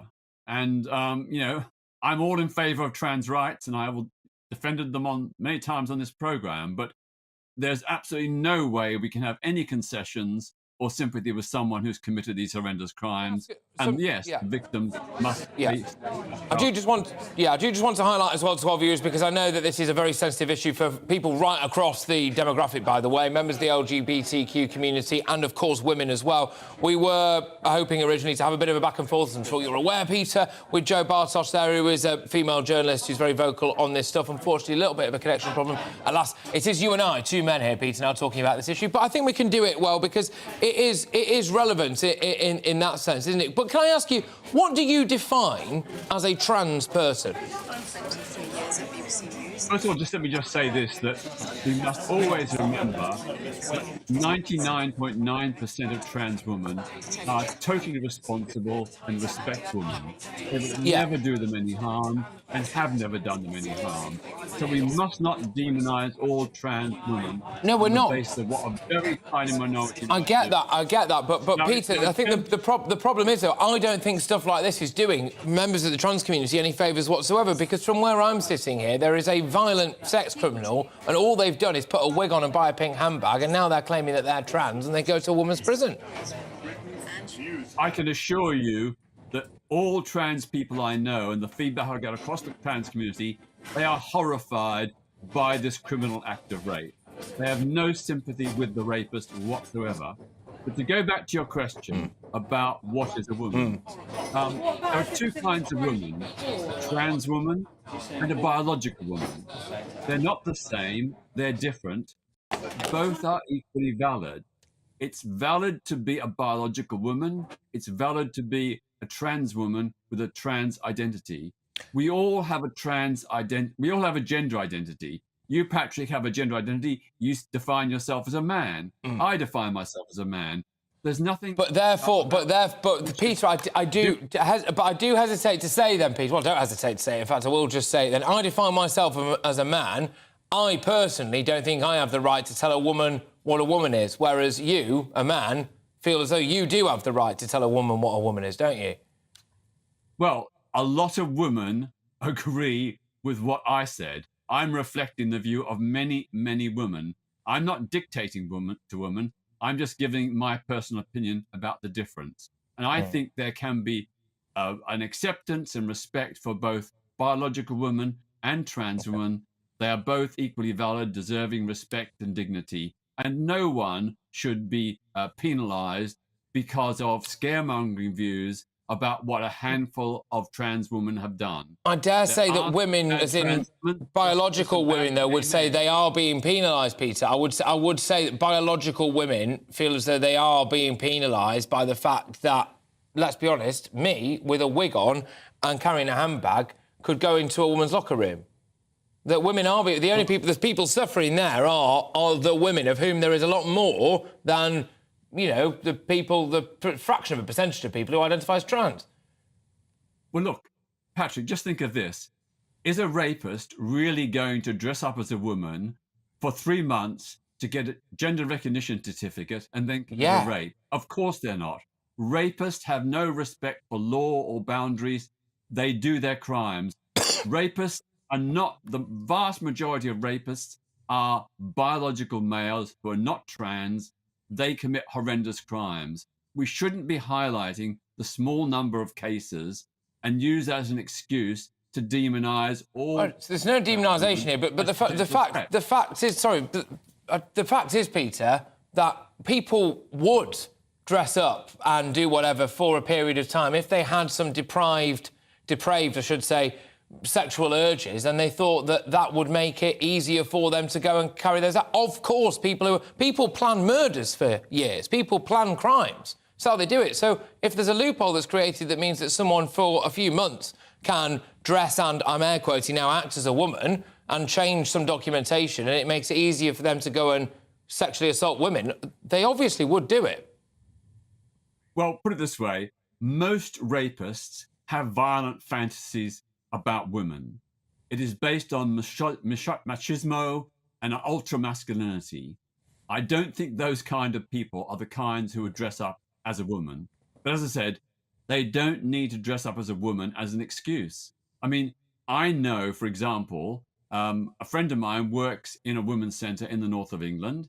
They have accepted trans women in that centre for 7 years with the agreement of both the staff and the women users. They've never, ever had a problem, but they vet and assess every new woman who comes in to their centre. They check out their criminal record, they make other tests and searches to ensure that they are not a threat.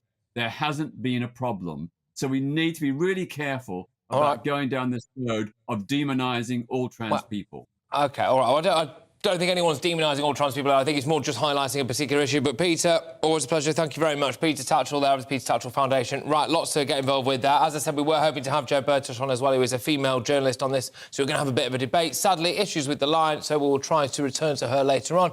That overran a bit, so we're going to rattle through this now. But GB News is the People's channel. We will be nothing without you, the people. So I've got a couple of viewers on. Susan Harris from Carmarthenshire, and from County Durham, we've got Adam Wildsmith. Thank you very much. Wildsmith? I don't know. I'll find out when I ask you. Adam, what's your surname?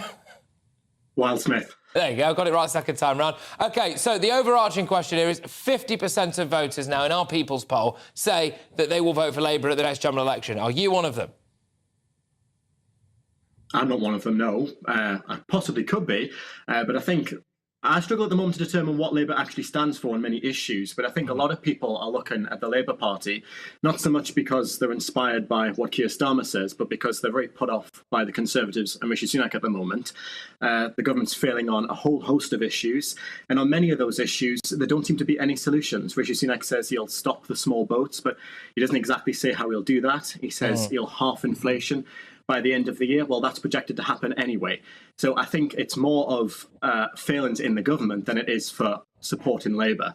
Yeah, I wonder whether or not with this poll, it's always hard because the general election conceivably is a couple of years away-ish. So it's impossible, really, to get a completely accurate gauge because you say, what would you do if you had to vote tomorrow? But you can't put people in that situation until they're actually in the polling booth and they've got the options in front of them. Sue, you're becoming a regular on this particular show and I absolutely love it. Susan Harris from Carmarthenshire. Are you, I think I know the answer to this, Sue, are you one of those 50% who are going to vote Labour at the next general election? Absolutely not. It fills me with horror if we ever got a Labour government in, especially now. I mean, we don't know what they stand for. And the last few days, we've heard from David Lammy, who thinks that window cleaners can go and do their job by travelling on the tube. And they actually don't allow it. But Keir Starmer, he, to me, is just finding out what people want to hear, and then he's paying lip service. For years and years, we've been told that we are racists, we are bigots, because we were showing concerns about the small boats. Now they've done a complete turnaround and saying, oh, yes, we must stop them. And of course, quite rightly, they are blaming the government, because I blame the government, and I don't understand how we cannot stop a small boat coming across. We stopped the Spanish Armada, and that was a lot more to deal with. But the other thing that concerns me is the way that they're smooching up to the WEF. Okay. And he was like a cat with the cream last week, mixing with the elite. I must say, I do find it all a bit odd, this kind of... It looks a bit like a Bond villain's lair, doesn't it, Davos? I've never been myself. But, you know, it looks like it, and it's just full of all the world's elite. And I don't know, I mean, if you were to draw up some kind of conspiracy theory, then you would probably draw that. But, of course, we're not going to delve into that. Adam, I'll throw it back to you. What could Rishi Sunak do? What does he need to do to get this, roughly speaking, 21% poll rise to get him anywhere near Keir Starmer at the minute? Well, as we've said, a lot of the things needs to solve out. The small boat crisis needs to solve out. And then, of course, as in every election, I think the economy is a major issue. And then I think if we look at recent polls, the support for the Tories among young people is dwindling substantially. It's the lowest it's been for decades. So I do think there needs to be some policies that will attract young people. The Centre for Policy Studies did a brilliant study this week on housing shortages, and we're actually building the fewest amount of homes we've ever built in the last 70 years or so. So I think childcare, housing, those are some critical issues that could really attract support from young voters as well. Yeah, no, that is fascinating. I'm just going to give the final word to you, Susan. Susan, does a bit of you deep down think that the Tories need a bit of time out of office to get their act together? But unfortunately for you, in your mind, that presumably would mean a Labour government, so... Well, unfortunately, I'm kind of can't say whether I want the Labour... I don't want a Labour government, but I don't really want a Tory government. So I'm politically harmless.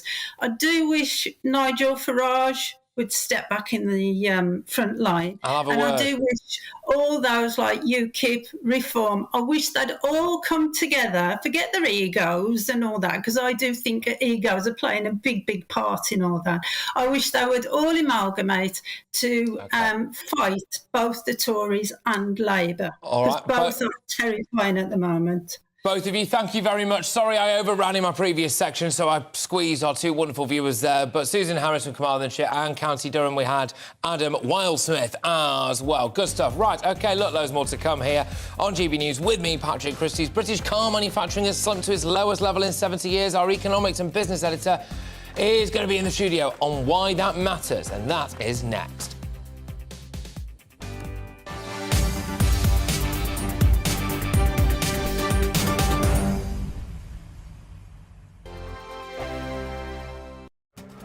This year on GB News, we've got brand new members in the family. Join us. Across the entire United Kingdom, we cover the issues that matter to you.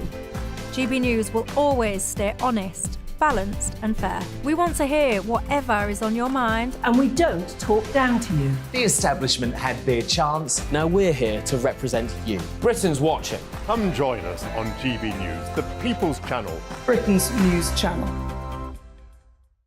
Join me, Nana Akue, Saturday and Sunday afternoons on GB News. Expect fiery debate and passionate discussion as me and my panel tackle some of the biggest topics hitting the headlines. It's a place for everyone's opinion. No one gets cancelled, but no one gets an easy ride. Oh, she's on it today! Be ready for conversations that are fierce, frank, and of course, fun. Every Saturday and Sunday afternoon from 4 p.m. on GB News, the People's Channel.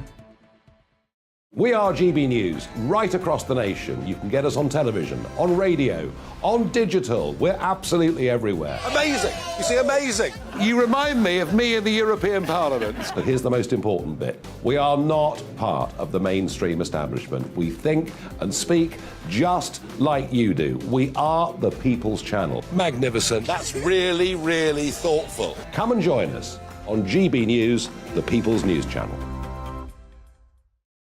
Join me every Sunday at 6 p.m. for Gloria Meets. In exclusive interviews, I'll be finding out who our politicians really are and what they really think. It's something that you would never want anyone to suffer. I didn't know what channels there were. I didn't think I'd be believed. I must have weighed about 7 stone and I'm 5'8". My instincts was to sort of cover this up. I mean, clearly that was a mistake. Join me every Sunday at 6 p.m. on GB News, the People's Channel, Britain's news channel.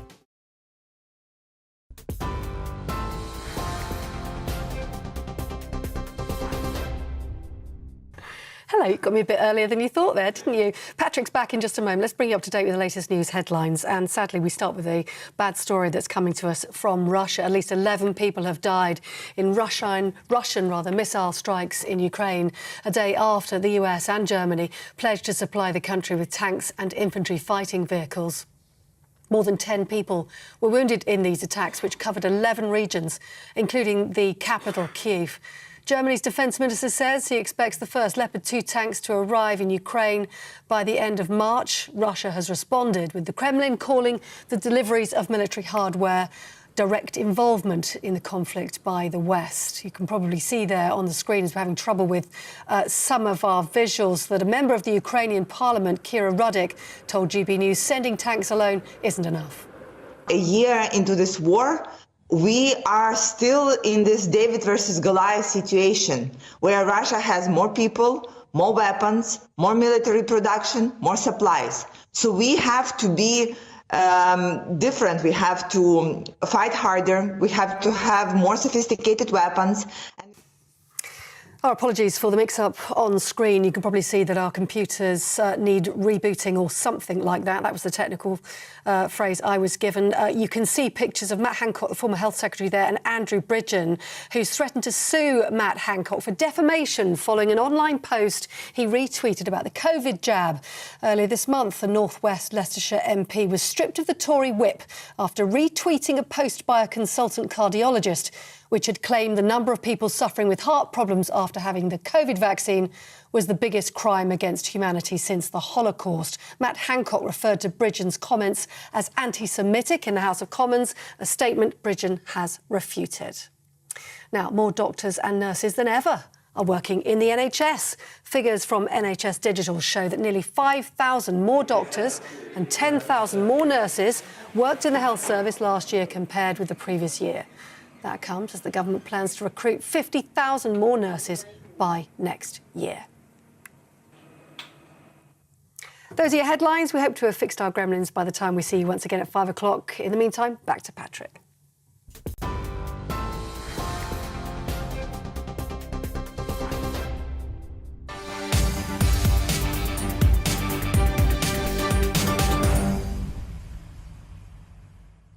Yes, welcome back. Now, car production in the UK slumped to new lows last year, recording its lowest numbers since 1956. That's according to data from the Society of Motor Manufacturers and Traders, the SMMT. Battling with high energy bills, global inflation and supply chain disruption, it's certainly been a tough few years for the industry, but electric vehicle production isn't quite in the same lane, with the SMMT reporting record numbers in 2022. Joining me now is our economics and business editor, Liam Halligan, with On the Money.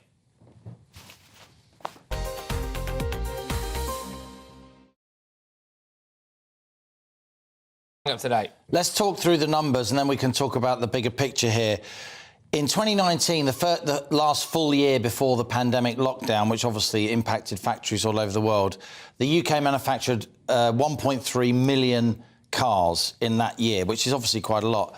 By 2021, after the worst of lockdown, that was down to 860,000. And then last year, the new figure that came out today, it was 775,000 cars.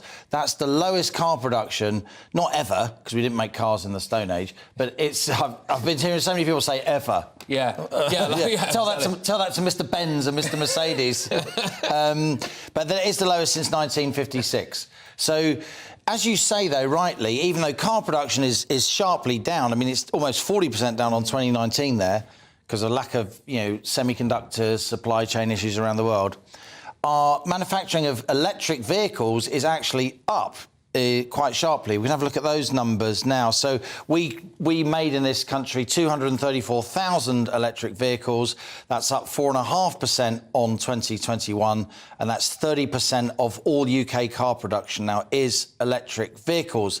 And by that, I mean battery cars, hybrids, where you got your regular internal combustion engine charges a battery that you can then use when the internal combustion engine goes off, and also you have the sort of something halfway between what's called a plug-in hybrid. All those are captured under the phrase electric vehicle. 234,000, 30% of all cars we now make, and that's up from 10% in 2020. So a really big ramping up of those electric vehicles. But everything is not necessarily as it seems when it comes to these electric vehicles. Everyone seems to think, or at least they did for a period of time, these are the answer to all of our environmental problems. And they're virtuous, and we have to do this for the environment, I've seen people praying at the foot of a Prius. But talk to me about it, because it's not quite as it seems, is it? Well, we've got this ban coming in 2030. We're banning the sale of all new petrol and diesel cars by 2030. But two big things spring out, Patrick, as we've been discussing throughout the afternoon. The first thing is that the charging points for the electric vehicles are not being rolled out at nearly the same pace. If we created 234,000 new electric vehicles last year, which we did, some of those were exported, but it's still a big number. We only built 9,000 more charging points. What? Right? Yeah. So we had 16 vehicles per charging point in 2020, right? Yeah. We now have 30 electric vehicles per charging point. So longer waits, range anxiety.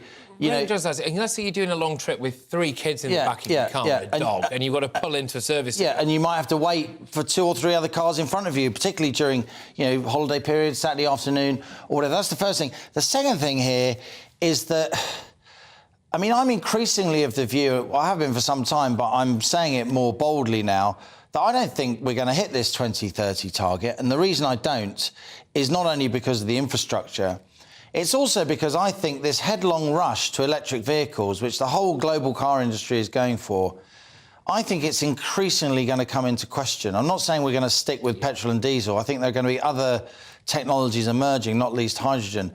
And I say that because to build an electric car, you need 5 times more copper than you need to build a regular car. And copper prices are going up a huge amount. Even worse, it's the lithium and the cobalt, the so-called rare earths. There are a lot of those in China, in Africa. We don't really have those. Since 2020, Patrick, I just looked up the numbers earlier this afternoon. Lithium has gone up 4 times, right? The price of lithium has gone up 4-fold. Just in a couple of years, the price of cobalt has doubled, right?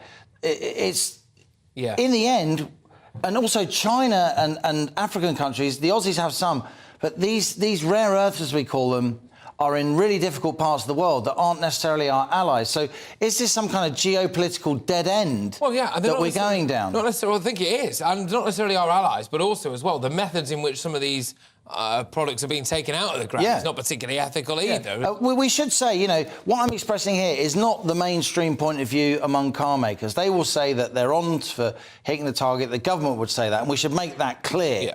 But, I'm not just pulling these ideas out the air. I'm talking to people in the industry. I'm talking to people in the mining industry. I'm talking to people even in the car industry who dare not put their head above the parapet on this point. Liam, thank you, as ever. Liam Halligan, our economics and business editor. Right, now, coming up right here on GB News, Nadeem Zahawi did not make, quote, an innocent error in his tax affairs. That's the suggestion from the head of HM Revenue and Customs. We'll get an update on all of that very, very shortly. And, of course, reports this afternoon as well that Prince Andrew has been told that he can no longer use his suite at Buckingham Palace. Oh, sorry, Andy. Is this the first sign of King Charles distancing himself? I'll be back in a tick.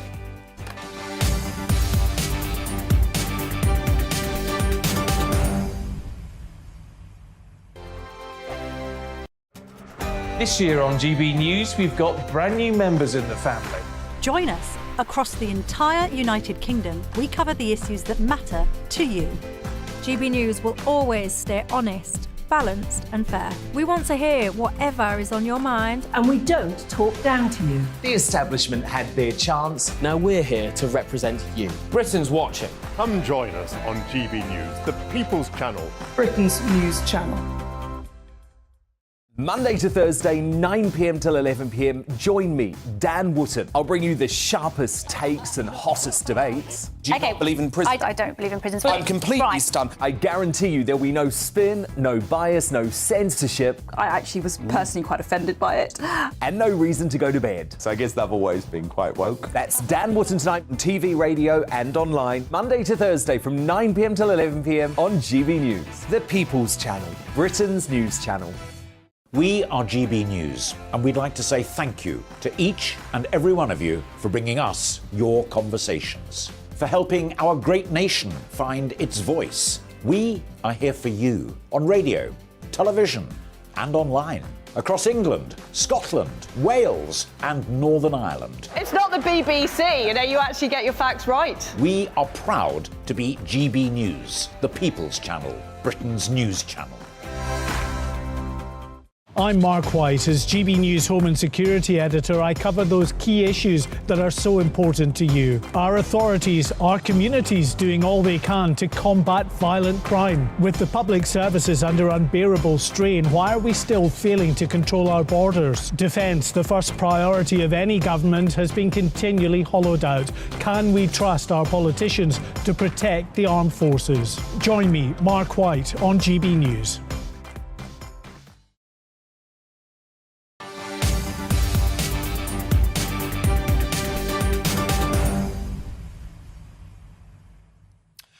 OK, now, Downing Street said the Prime Minister still has confidence in Nadeem Zahawi. It comes as today the boss of HM Revenue and Customs told MPs there's no penalties for innocent errors, which is quite a pointed remark there if you really think about it, answering questions on the Tory party chairman's tax affairs. Let's go live now to Westminster and speak to GB News' political editor, Darren McCaffrey. Darren, well, the head of the HMRC has, well, in a roundabout way there, implied a thing or two about old Nadeem, hasn't he?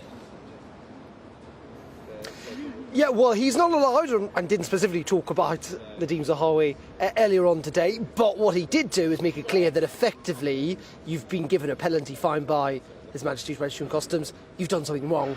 It's not simply that you've made an innocent mistake, and that is why you face a penalty. If you'd made an innocent mistake, you wouldn't face a penalty in the first place, which gives the impression, of course, that what Nadeem Zahawi did was careless in the legal sense, i.e. he did something wrong, and that's why he's had to pay this fine. And that just piles the pressure on the chairman of the Conservative Party, doesn't it? Who is with the rest of the cabinet in Chequers this afternoon, where they've been having lots and lots of meetings talking about Rishi Sunak's big 5 priorities Patrick Heath set out at the start of this year, like boosting economic growth and getting inflation down and tackling the small boats crisis. They've also had a political cabinet where they've talked as Conservatives about the next general election and been told that there's only really a narrow path to victory if the party unites. But looking at those opinion polls, it's going to have to do more than unite, I would suggest, given the fact that Labour are now 50 points in those opinion polls. The Conservatives in the low 20s. It's almost as bad as it was when Liz Truss was in number 10.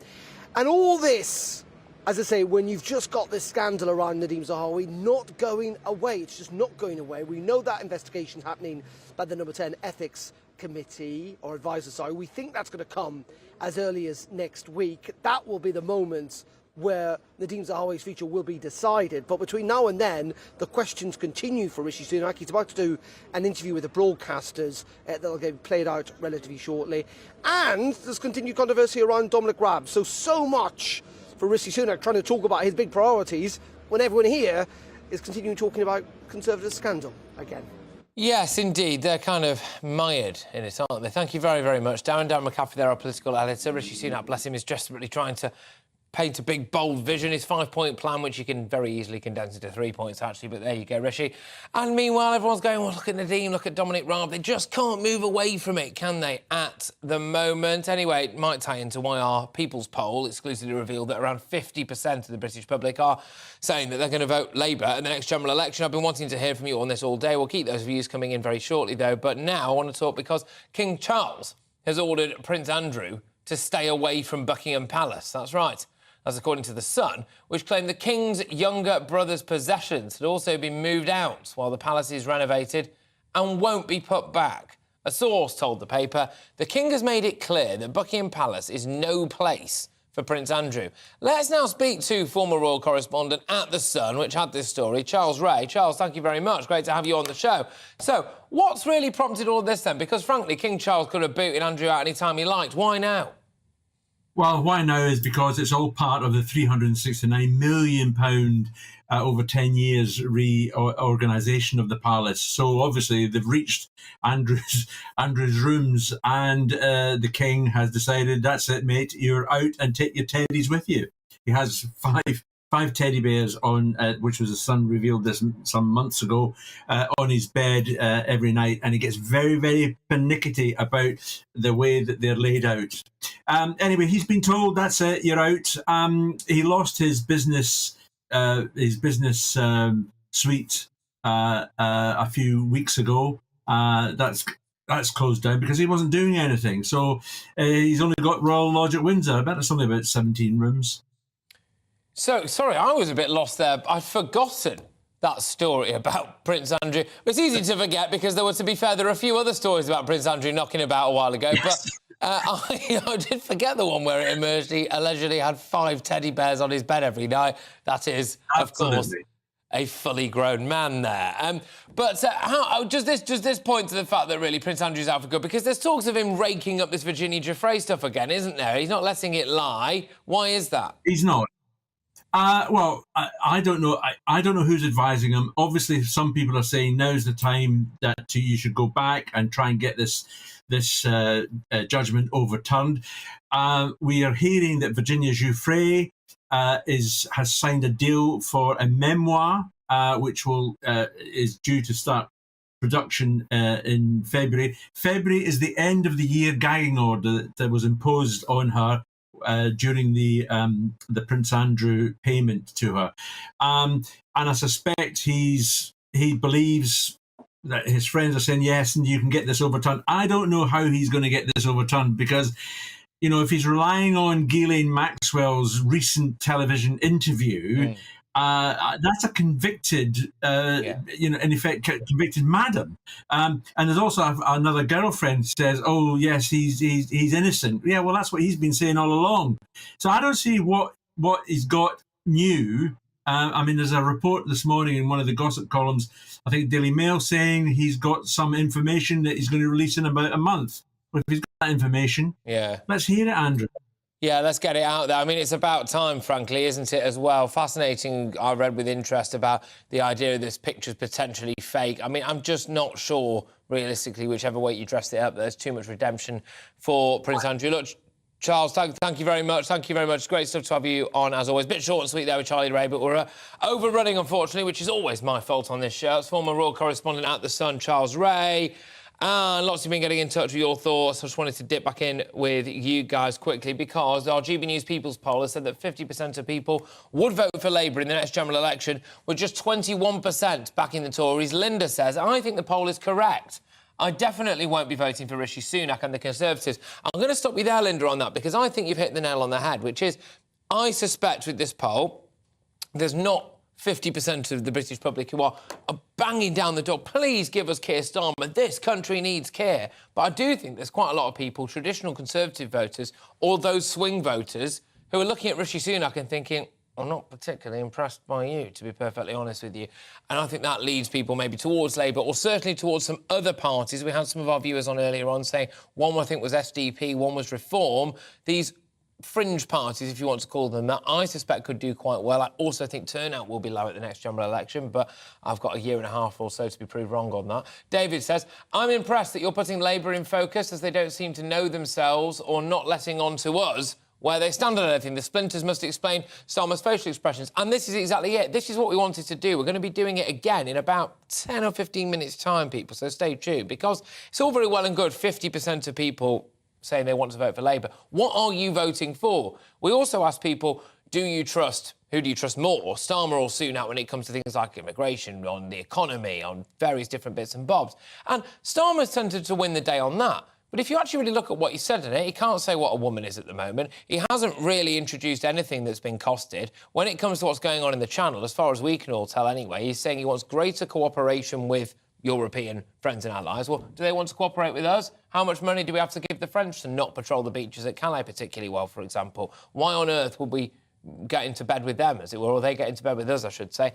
And he's also talking about smashing the human trafficking gangs. Well, we've been trying to do that for a little while. So when it comes to the polls, I would suspect that actually when you really dig down into what Labour want, that might change. But we'll have to wait and see. Keep your views coming in, gbviews@gbnews.uk. I wanted to talk about something else that I know is very, very close to a lot of your hearts, in some cases, unfortunately, all too literally, and that is about GP appointments and healthcare, because there is a crisis when it comes to GP appointments, and it looks set to continue, as many are still struggling to see a GP, many of you. National stats show that the proportion of consultations carried out face-to-face is still way below the 80% level seen pre-COVID. So, how are GPs actually coping? With me now is Dr Lawrence Gurlish, GP at Same Day Doctor. Now, before the pandemic, apparently there were something like 8,100 GP practices in England, and now there's about 6,400. Why is that? Yeah.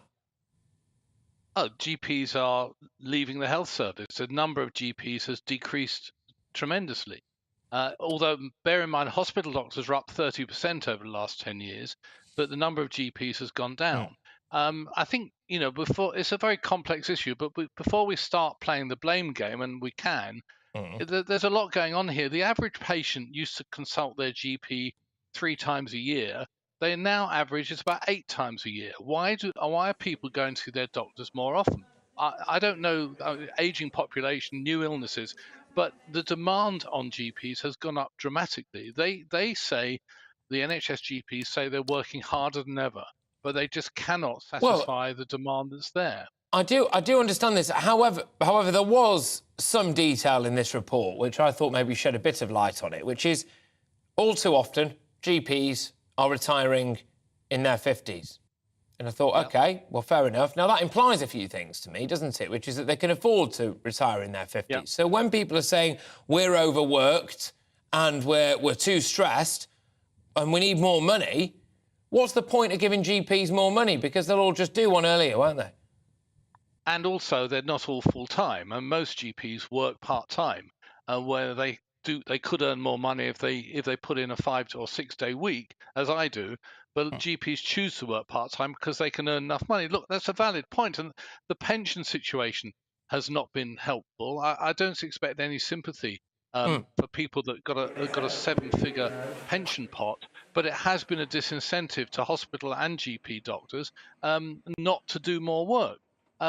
You're absolutely right, Patrick. There isn't much sympathy. Look, I'm slightly past my 50s and I still work, partly because I enjoy it, partly because if I don't turn up for work, my family don't eat.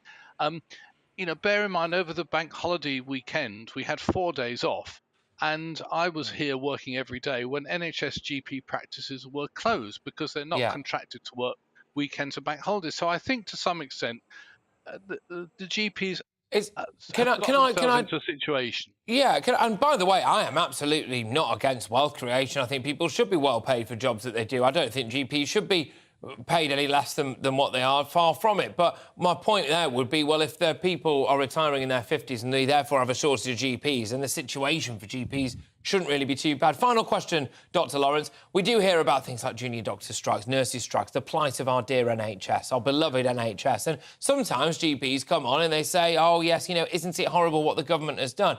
In this case, if GPs really cared about the NHS and patient safety, should they work beyond the point at which they can afford to retire? I think, yes, they should. And I think doctors do moan a lot. I think they should solve the problem themselves. They should address the problem and deal with it. And I think that doctors who put on social media they're dreading going back to work after a 4-day break I've got a very easy answer to that. Don't take a 4-day break. Yeah. You know, the demand was high. So I do think that they've got themselves into a negative situation. Having said that, I think junior doctors and nurses should be paid more. I'm fully sympathetic. You know, I've got a friend who's a junior doctor who earns £14 an hour, and he's got people's lives in his hands. So it's not as straightforward. Not all doctors are rich. No, good stuff. Look, Dr. Lawrence, thank you very much and really appreciate everything that you do. Dr. Lawrence Girlis there, GP at Same Day Doctor. Right, now, this is an interesting one. We're going to be returning to this very topic, actually, with the man himself, fingers crossed, connection obliged there, later on in the show. And it's Lee Anderson, Conservative MP Lee Anderson.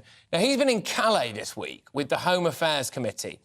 So he's been seeing the work that the French are doing to tackle the migrant crisis. And rather interestingly, he's always very outspoken, Lee Anderson. I think a lot of people give him a lot of credit for that. Maybe need a few more people a bit like him in the House of Commons. But he's been highly critical of one particular asylum seeker charity. Take a look at this. Good morning, it's Lee, Member of Parliament for Ashford and East. We're here in Calais, you can see the port behind me. I'm still furious, I'm foaming at the mouth over this Care for Calais organisation. They're acting like a magnet for these young men to set up camp here. They're basically feeding them, clothing them, they're teaching them how to speak English, how to read and write in English, and then waiting for them. Once they cross the channel, they're waiting for them and volunteering in hotels to support them while they're there. This is absolutely scandalous. I think these are just as complicit in this trade as the people traders. And the cheek of it, when we introduce new laws to send these people to Rwanda, it's Care for Calais that's challenging these decisions in court. These are raising millions of pounds, and they are part of the problem. They're not the solution. Well, we went to Care for Calais for comment, and Care for Calais did not care to comment, so we haven't heard from them, but we hopefully will do before the end of the show, because it's strong stuff there from Lee Anderson, highlighting what I think a lot of people thought they already knew, which is, yes, you have your actual human traffickers, your actual people smugglers, the people who these asylum seekers, economic migrants, whatever you want to call them, are actually giving the cold, hard cash to the tune of thousands of pounds to get them physically across the channel where they're picked up by Border Force. But there are these camps, aren't there? And there's groups like Care for Calais and others as well who look after these people when they're there, facilitate them, make their lives a bit easier, and then appear, according to Lee Anderson anyway, to make their lives a lot easier on the other side as well. Lee Anderson there, pretty strong, saying that he thinks they are on a par with the actual human traffickers. Care for Calais, one would imagine, would deny this, but we don't know because they haven't got back to us. So we're going to be talking to Lee Anderson a little bit later on. Make sure you stay tuned for that. We have approached, as I've said, Care for Calais for comment, and as I've said, they didn't care to comment. Lots of you have been getting in touch with your thoughts on Isla Bryson. So this is the transgender rapist who's expected to be moved out of the women's prison, Corton Vales, in Scotland. So raped 2 people as a man, put a wig on, bought a pink handbag, went to court and spent a bit of time in a woman's prison. Classic. Dolly says, don't think Nicola Sturgeon has converted overnight by stating that Isla Bryson will not serve his/her sentence in a woman's prison. Word is that Corton Vale is to close soon. A new super-duper women's prison will be opened up on site. Yeah, look, a lot of issues here around this. One final one now from Brian, who is in Scotland. Another typical mess generated by Sturgeon's mob, Brian says. Isla Bryson is a prime example of the gender reform bill and why it is not credible. I think unbelievable stuff, that, really. I mean, anyone with half a brain should say that, realistically, someone who is a convicted male sex offender should be nowhere near a women's prison. And I would question as well, why on earth are we putting them there? Why do they want to transition? I dare it say, because they don't want to face up to the consequences for their actions in a male prison, and the taxpayer shouldn't be made to fund that. Coming up very shortly, Lee Anderson. He is going to be live from somewhere near Calais.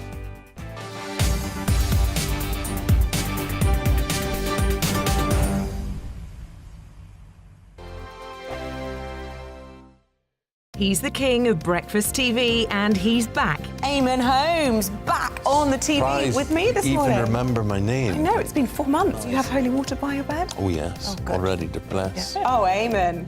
Oh. Why do you not believe anything I say? Eamon Holmes back on GB News Breakfast at 6 a.m. Every weekend, it's Mark Dolan Tonight. Bigger and better, starting at 8 p.m. Friday and Saturday. Can't be too safe. Bring it on. Has there ever been a more innuendo feature? And Sundays, we're on at 9. It's ridiculous. Just get on with it. Maybe you should get a proper job. Only on GB News, the People's Channel, Britain's news channel. I'm Michael Portillo. Join me on GB News on a Sunday morning for topical discussion, debate, arts and culture, and sometimes even ethical dilemmas. I don't always agree with you, Michael. Michael Portillo, Sundays on GB News, the People's Channel, Britain's news channel. Hello, I'm Michelle Dewberry, and you can join me every weekday 6 till 7 on Dubes and Kerr. You're an inspiration to us all. Clip that bit up. Well, you are. That's my ringtone. My political ambitions those days are gone, I can tell you. She's only teasing. Go on. He's probably going to want to lay down now. I'll give him 2 minutes to have one. Let's respectfully disagree. That's what we like on Dubes and Kerr. Come and join us. GB News, the People's Channel. Michelle Dewberry, weekday evenings at 6 o'clock. Monday to Thursday on GB News, it's Bev Turner Today from 10 a.m. We're going to be here for you, our GB News family, to keep you up to date, but also make you smile. The guy went from puberty to adultery. And I can't wait to bring a few of my own opinions. I have no time for cultural totalitarianism. We'll engage in passionate, but always polite debate, with your thoughts and opinions at the centre of it all. Only on GB News, the People's Channel, Britain's news channel.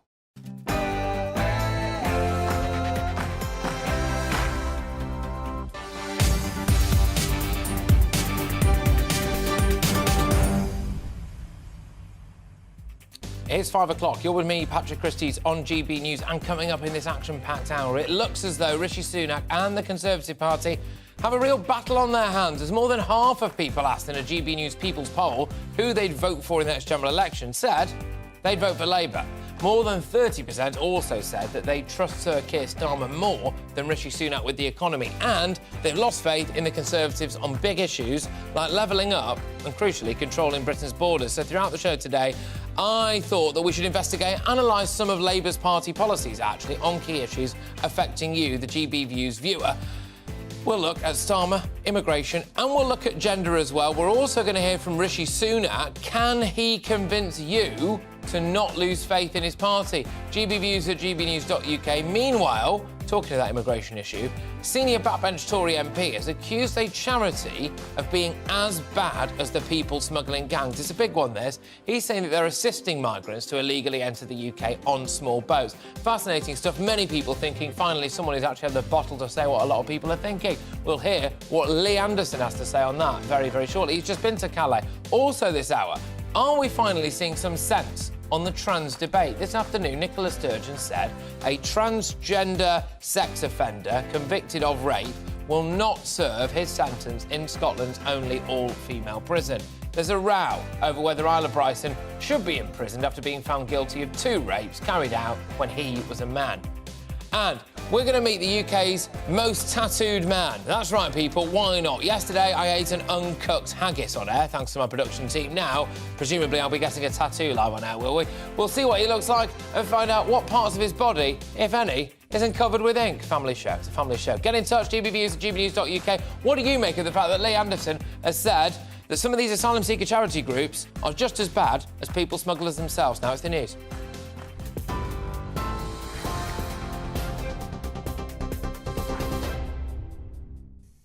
Patrick, thank you. Good evening to you. At least 11 people have died in Russian missile strikes in Ukraine, a day after the US and Germany pledged to supply the country with tanks and infantry fighting vehicles. More than 10 people were wounded in the attacks, which covered 11 regions, including the capital, Kyiv. Germany's defence minister says he's expecting the first Leopard 2 tanks to arrive in Ukraine by the end of March. And we've been hearing in the last few minutes that the UK's Challenger 2 tanks will arrive at about the same time.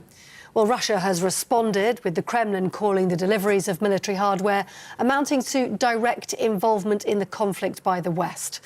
A member of the Ukraine Parliament, Kira Ruddick, told GB News sending tanks alone isn't enough.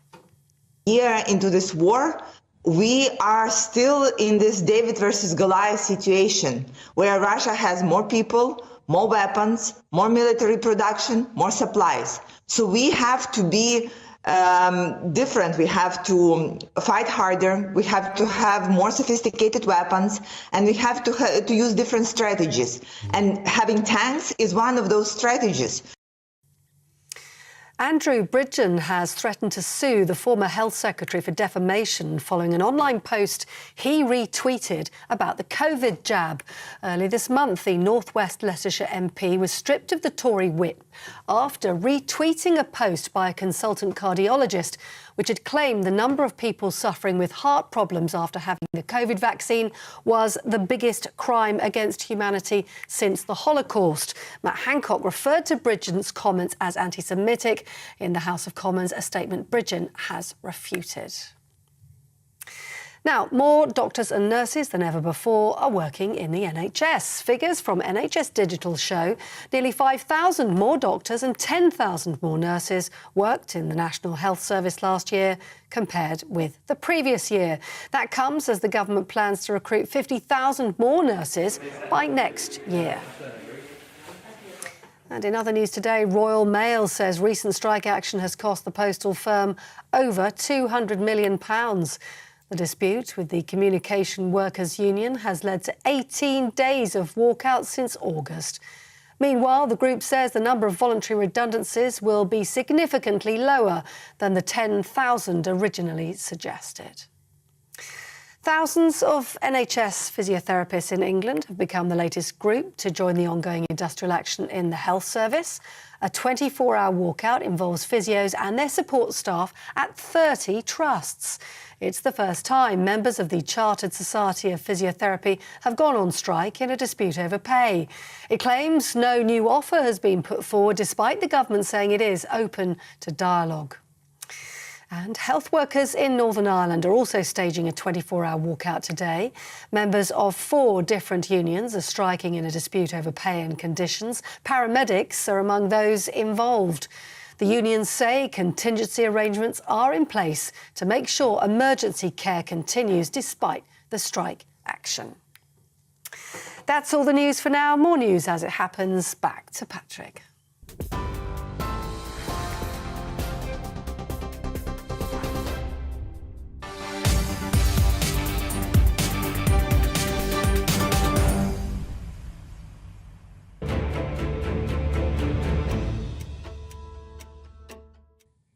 Welcome back. Now, the picture doesn't look too rosy for Rishi Sunak and the Conservatives. According to this week's GB News People's Poll, they've got a way to go to claw back some support as Labour surge ahead. Let's get a snapshot of some more of those findings before we digest them with Olivia Utley. 50% of people said that they would vote for Labour in the next general election, with just 21% of people backing the Tories. They're also, this is the Tories now, lagging behind on the economy. So just 16% of people say Tory government will better manage the UK's finances, while more than 30% believe that Labour would do a better job. To make things a bit worse for the Prime Minister, the poll also suggests the majority of our voters have next to no confidence in the government's plans to level up.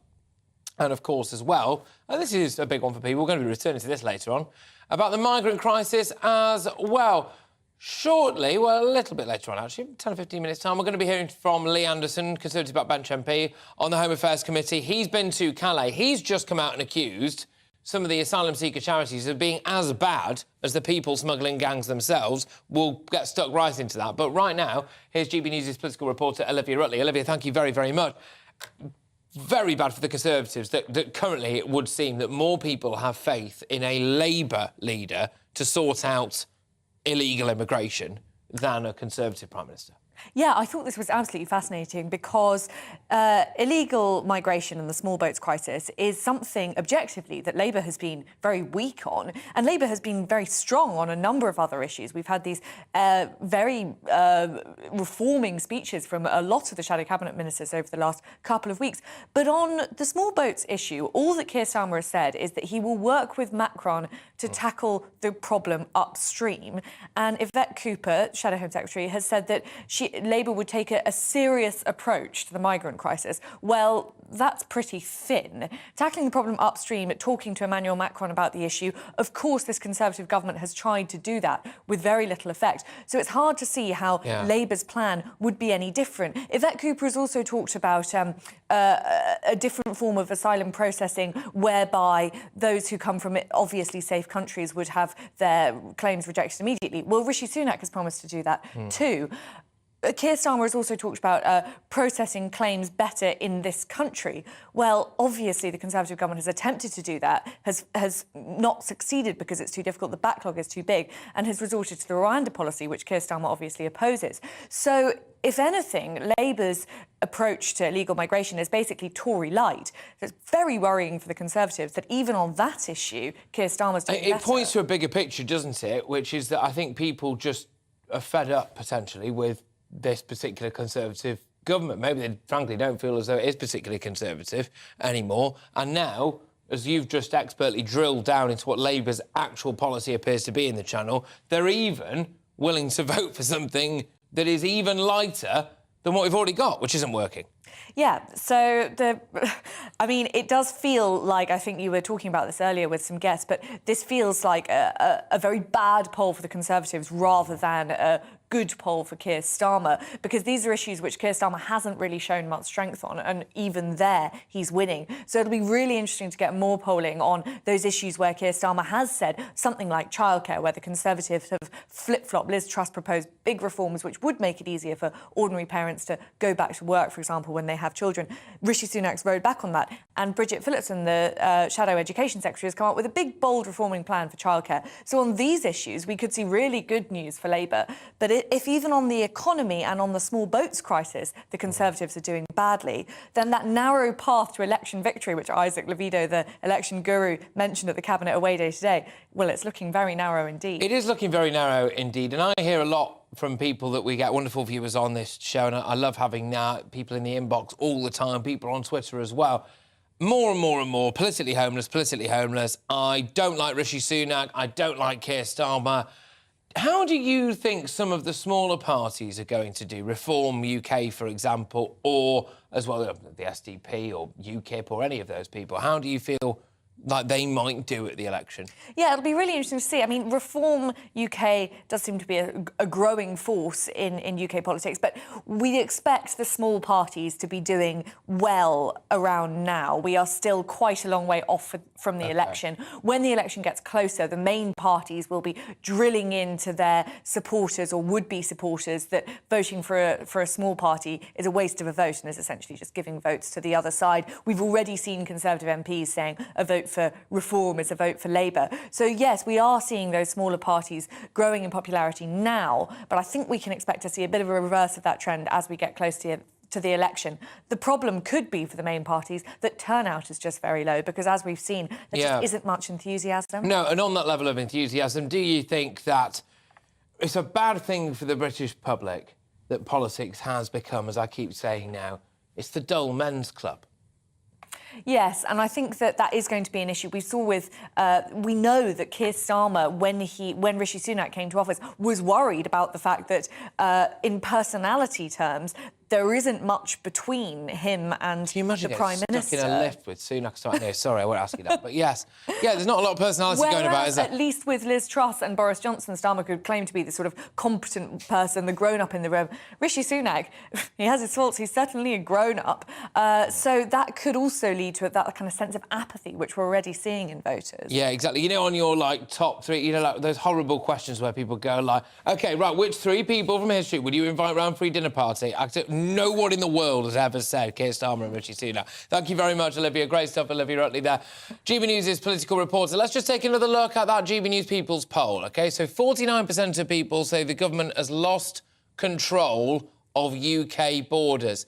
Let's get the thoughts of former Labour Special Advisor and columnist Paul Richards and political commentator and author Joanne Nadler. Both of whom join me now. Yes, good stuff. Right on cue. Hello. So, hello. So, I'll go to you, Paul, first. Paul, why do you think 49% of people are coming out now in this poll and say that the government has lost control of UK borders? I thought that number would be higher. I think you were very perspicacious earlier when you said that people are fed up with the government. And I think it is one of those, what we call a vortex issue that sort of sucks in all the other discontent we have about our gas bills and our job security and the fact we can't get a bus or a passport or anything else. And just it becomes a sort of proxy for that, the sense that we're out of control, that nothing works, the government's terrible. And I think that your poll shows that people are falling out of love with the current government. I would say, though, maybe this is going to be your next question, but I would say that people haven't necessarily fallen in love with Labour yet. And Labour's great paranoia is that people will sit on their hands or even float back to the Conservatives because Labour hasn't quite sealed the deal. Well, that's it. Exactly it. It's almost like we planned this, actually, Paul, which I can confirm to our viewers and our listeners. There's almost no planning that goes into any of this, actually. But I'll go over to you, Joanne, now, because I thought Paul made a good point there, which is something I've been trying to drill down to throughout this show, actually, which is, well, what do Labour actually think about stuff? It's all very well and good saying that the Tories, you don't trust them with the economy, you don't trust them with borders, but it is quite difficult to nail Labour down on things at the moment as well, isn't it, Joanne? I think that's exactly right. I mean, unquestionably, your poll shows that the lead for Labour is very wide, but it doesn't necessarily prove that it's particularly deep. And I think that is as a result of the general public just feeling a sense of dismay with both the main parties, essentially. I mean, for very good reason, they have lost any enthusiasm for the Conservative government, not least because, quite frankly, there's been a ludicrous continual sort of circus of changing of people at the top. But also there's been a consistent inadequacy in anything like explaining a sort of clear Conservative agenda. Now, that means that people are turning to Labour out of desperation.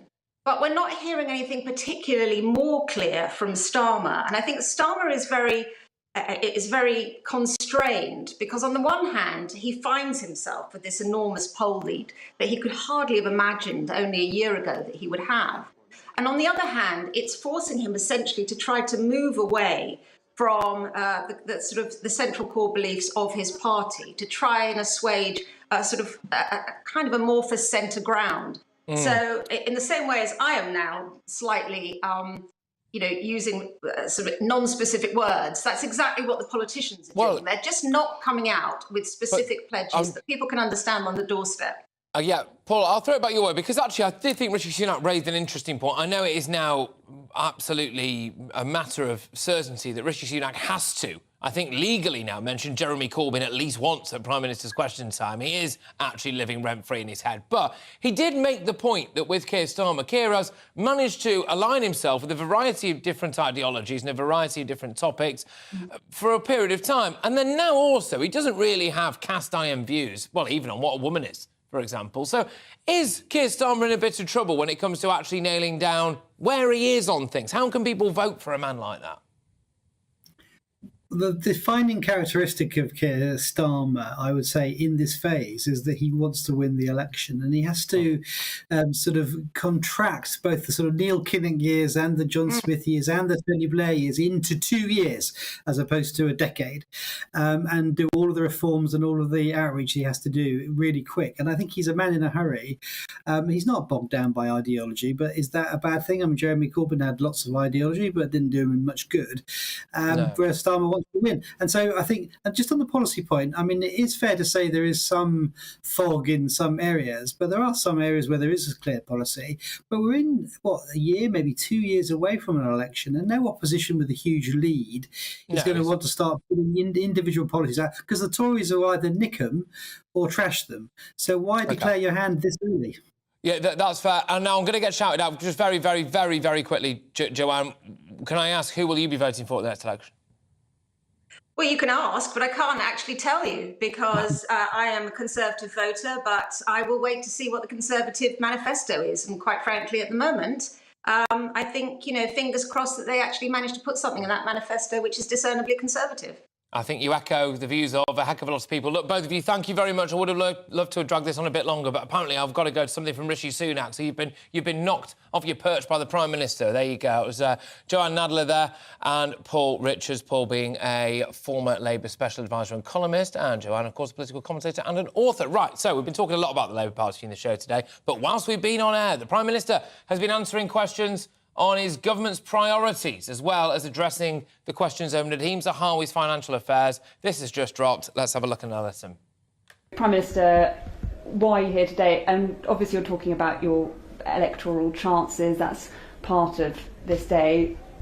The polls aren't looking good, could be a humiliating defeat. I know you're not someone that sugarcoats things. Can you just tell us a bit about the mood upstairs as you were looking at all this? Well, earlier this year, I set out this government's priorities for the country. 5 priorities: to halve inflation, grow the economy, reduce debt, cut waiting lists and stop the boats. We are relentlessly focused on delivering those, because if we do that, we can provide peace of mind for people, the immediate relief for families, but also the fact that they can look forward to a better future for their children and their grandchildren, a future that's filled with hope, optimism and pride in our country. Someone who's here today is Nadhim Zahawi. Do you have confidence in him? When it comes to Nadhim Zahawi or anyone else, what I believe in is due process, and that's why I appointed an independent advisor to look into the questions that have been raised, investigate the situation fully, establish the facts and provide advice to me on Nadhim Zahawi's compliance with the ministerial code. I think that's the right thing to do to ensure that we have integrity in politics, but to do that in a professional way, that's what we're doing. Okay, so you want to establish the facts. Yesterday you said there were no issues raised when he was appointed. More information has come to light since. Can we just have some exact clarity on that? When were you aware that this HMRC settlement was reached? Well, I addressed this in Parliament in detail this week. Because new information came to light over the past week, that's why I asked the government's independent advisor. About the settlement. That was why, as I said, more new information came to light over the past week, and that's why I decided to ask the independent advisor to fully investigate this matter, establish the facts and provide advice to me about Nadhim Zahawi's compliance with the ministerial code. But when I appointed Nadhim Zahawi to his current job, no issues were raised with me about that appointment. I understand that the independent advisor is looking at this, but this obviously isn't just about Nadhim Zahawi, it's about you and your judgment and what you knew and when. So when you say new information, can you just tell us exactly what you mean that's come to light in the last week? Is that about the settlement? Well, when I appointed Nadhim Zahawi to his current job, no issues were raised with me about that appointment. That's really important to say. But because Nadhim Zahawi himself put a statement into the public domain and there was other reporting, there are questions to answer, and that's why I asked the independent advisor to conduct an investigation to fully establish the facts and provide advice to me about Nadhim Zahawi's compliance with the ministerial code. I believe we should have integrity in politics, and we should do that in a professional way where we have an independent person look at all the facts and provide advice. That's the long-established process that we have, and that's the process that I'm following. The boss of HMRC today said there are no penalties for innocent errors. So this wasn't an innocent error involving millions of pounds. Is that not enough to sack him? Again, I'm not going to prejudge the outcome of the investigation. It's important that the independent advisor is able to do his work. That's what he's currently doing. That's what I've asked him to do, and I'll await the findings of that investigation. A lot of these stories have links to Boris Johnson, these stories that you're under pressure over. Do you think that he has questions to answer? So what I'm focused on is delivering on the priorities that I set out for the country, and that's to halve inflation, grow the economy, reduce debt, cut waiting lists and stop the boats. I'm entirely focused on doing that for this country. That's what my cabinet is united in delivering. That's what we're here discussing today, because what we want to do is provide relief for families up and down the country, and we want to give them the peace of mind that their children and grandchildren can look forward to a better future, a future that's filled with hope, optimism and pride. That's what I'm set out to deliver. And can I ask quickly about Dominic Raab? How many complaints are being looked at involving the Deputy Prime Minister? Because reports today it's more than 24 complaints. Well, I appointed an independent investigator to have a look at that matter. I wait for that independent investigator to complete their investigation and report back to me. But in the meantime, what I'm doing is focused on delivering on the 5 priorities that I set out for the country. And that is to halve inflation, grow the economy, reduce debt, cut waiting lists and stop the boats. That's what the Cabinet is united in delivering. That's what we're discussing today. We want to provide relief for families up and down the country, but also peace of mind that their children and grandchildren can look forward to a better future. Yeah. On sending tanks to Ukraine, why is it taking so long? Germany say April at the latest. There's no clarity from the Americans, and tanks will need air cover. There's still no word on that. Why is it all taking so long, and is it too late? I think when it comes to the question of tanks, everyone should feel very proud of the leadership role that we here in the United Kingdom have played, one of the early nations to provide tanks to Ukraine. As ever in this conflict, we have tried to make sure that we can provide as much support to Ukraine as possible. We've demonstrated that again by providing our Challenger tanks before others. We are now in dialogue with the Ukrainians about how best to provide those tanks, make sure that their troops get the training that they need on them as well. Those conversations are happening. Everything's going according to plan. Interesting, isn't it? The thing he felt most comfortable talking about in a bit of detail there was Ukraine. Anyway, you're with me, Patrick Christys on GB News. Coming up, are we finally seeing some sense on the trans debate? This afternoon, Nicola Sturgeon said a transgender woman convicted of rape will not serve his sentence, it's a minefield this, in Scotland's only all-female prison. And before 6 o'clock, we will speak to the Conservative MP Lee Anderson, who's been extremely critical of one particular asylum seeker charity. This is during a visit to Calais. You're not going to want to miss that. He said that they're as bad as the people smuggling gangs themselves. I'll be back in a moment.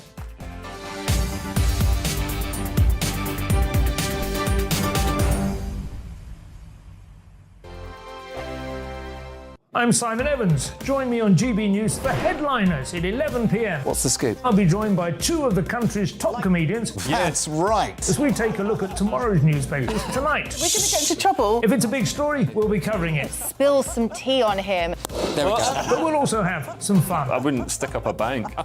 My father didn't love me. So anyway. Headliners every night from 11 on GB News, the People's Channel, Britain's news channel. Join me, Patrick Christys, Monday to Friday, 3 till 6. We tackle the day's news agenda like you've never seen before. It's high tempo, high octane, the most controversial topics and the best guests. You will not be able to take your eyes and ears off it. I'm not afraid to ask the questions that you really want answered. 3 till 6 p.m, Monday to Friday on GB News, the People's Channel, Britain's news channel.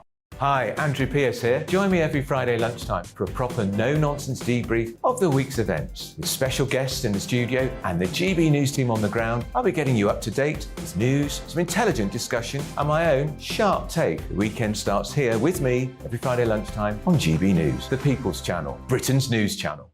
I'm Andrew Doyle. Join me at 7 o'clock every Sunday night for Free Speech Nation, the show where I tackle the week's biggest stories in politics and current affairs with the help of my two comedian panellists and a variety of special guests. Free Speech Nation, Sunday nights from 7 on GB News, the People's Channel, Britain's news channel. We are GB News, the People's Channel. And right across the United Kingdom. You can find us on Sky Channel 512, Virgin Media Channel 604, Freesat Channel 216, Freeview Channel 236, and YouView Channel 236. You can also take us with you on DAB Plus Radio. With the GB News app and at the website gbnews.uk. We're absolutely everywhere. Come join us on GB News, the People's Channel, Britain's news channel.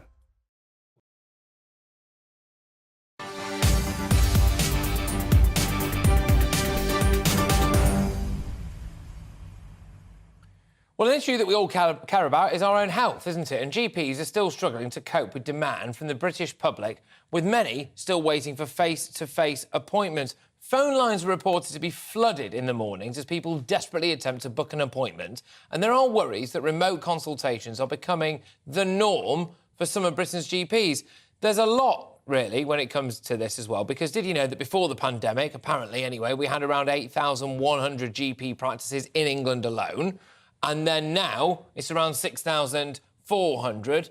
A few reasons for this. One of them being is that GPs, supposedly anyway, have been retiring in their droves in their 50s, moving abroad, not continuing to practice, and that, frankly, as well, does mean, well, there's fewer of them. Dr Lawrence Buckman joins me now, former chairman of the BMA GPs Committee. Dr Lawrence, great to have you back on the show. So, what's going on? People are naming and shaming GP practices now for a lack of face-to-face appointments. Do you think that's morally right?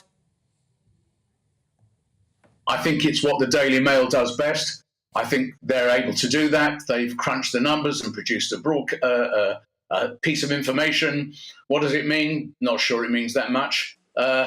Any headline that says, how bad is your GP, tells you what you're likely to find when you read it. So I think what they're telling you is that there are GPs in practices up and down the country who are struggling badly. Well, they are. Yep, but why are they struggling badly? Not enough doctors and nurses and other healthcare workers, both in general practice and in the wider community and in hospital. Is rather a lot of that, specifically when it comes to GPs, because they realise that they can earn enough money to retire in their 50s, and that's what they've been doing. Most of them retire because they can't go on at the pace of work that they find they're being forced to deliver. Younger doctors look at the way people like me used to work and say, oh, I'm not working like that. And the reason they say that is not because they can't cope with it. physically, it's because they can't cope with it emotionally when they realise that actually seeing a large number of people in a day harms patients because the doctor isn't as cute as they are at 6 o'clock in the evening as they were at 8 o'clock in the morning. And that's always been true, but the standards of care are now such that unless you deliver to a high standard all the time, you're not safe. I do get that, but the burden would be eased, wouldn't there, if we'd not lost something like 1,500 GP practices in the last 10 years? That's true. The reason why people retire, some of them retire early, is because they can't go on working. Now, of course, if they retire early, their pension stops. They don't add more to their pension. They retire, their pension is abated, depending on how they retire, and they've chosen to do that. Quite a lot of them. But that's the point. Look, again, I will reiterate, certainly not against wealth creation. I certainly do think that there are some professions that should be incredibly well paid or just well paid, and the GPs is absolutely one of them. It's a highly skilled job with loads on the line. Not disputing that whatsoever. But what I am saying is when we keep talking about the NHS and we keep talking about pay for people, whether it's junior doctors or whatever, there is an argument that would say that what this figure shows about the amount of people retiring in their 50s is if you pay GPs more, then you lose a lot more of them quicker. I think you'd like to believe that, and I'm sure that's one answer. Actually, a large number of GPs stop because of mental health issues. They can't go on. The reason I know this is because I look after them. And that's a picture of me, by the way. The reason why they can't go on is because they feel absolutely drained by the workload that they have. And the pressure to work is harder and harder. And that's a real shame. But a number of GPs, quite a surprisingly large number, crack and cannot go on working. So this idea that people are leaving just to cash in on their pension, I mean, I wish it were true, but I don't think it is. OK, well, fair enough, that's your view. Also, nice to see some actual cold, hard evidence there of you practising, right, apparently. I can assure you that we did not plan that. It was only when you said that was a picture of you. You are now a pool clip, so congratulations. Well, I'm sure there's royalties there, but don't come after us for them, all right? But is there an issue with the younger generation at all? I get that the stresses and the pressures of the job, and with a rapidly growing population, it does tie hand in hand with the idea that people have more stress and more pressures dealing with more people. But are younger people lazy and they don't want to do this job? No, they don't want to come in to be general practitioners because they don't like the work pressure and they don't feel they want to be part of the business of running a practice, which all of us regarded as completely normal. They say, why should I do that when I could do something else, like be a hospital doctor, for example, where although there are pressures, there is an end to it. And because you go home at the end of the day, whereas general practice is, in theory, completely elastic. That's why younger doctors look at the way dinosaurs like me work and say, I don't want to do that. I don't think you're a dinosaur. I happen to personally think that maybe you come from a generation that we could learn a lot more from, and I often think maybe I wish there were a few more people of that particular mindset, because I just can't help but feel, Dr. Lawrence, last question this, when I look at the health service in the round now, I am hearing a lot about the stresses and the pressures, and I'm sympathetic towards that, and I am sympathetic towards pay rises in some elements of it. I also can't help but wonder whether or not I'm looking at a lot of people who maybe had a lot of family pressure to go into what they thought was a good, respectable job, and actually they've had a look at it and they think, this is very, very hard work, it's a bit grim, and I don't fancy it. And actually we're dealing with a lot of people now regretting their career choice. Sadly, I think you're quite right. And it should not be so. And I've spoken to an awful lot of younger doctors who say, I don't want to do that kind of job. It's not about the money. If you pay me more, I'll be just as tired. These people don't want to be GPs anymore. And that's a tragedy for general practice, which I thought was a great career. Well, I'm sure it was. Dr. Lawrence, always an absolute pleasure, my good man. Thank you very, very much, Dr. Lawrence Buttman there. Former chairman of BMA GP's committee. Quite a lot to unpack there, wasn't there? You're with me, Patrick Christys, on GB News. Coming up, are we finally seeing some sense on the trans debate? This afternoon, Nicola Sturgeon said a transgender man convicted of rape will not serve in their sentence in Scotland's only all-female prison. I'll get that right eventually, but today's not the day, clearly. Also, we're going to be talking to Lee Anderson, Conservative MP, because he's been in Calais and he has said that one of the asylum-seeker charities are as bad as the people traffickers themselves. Now it's your headlines.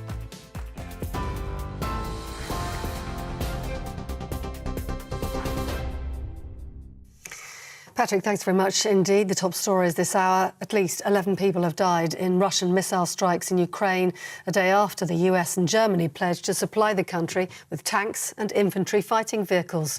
More than 10 were wounded in the attacks, which covered 11 regions, including the capital, Kyiv.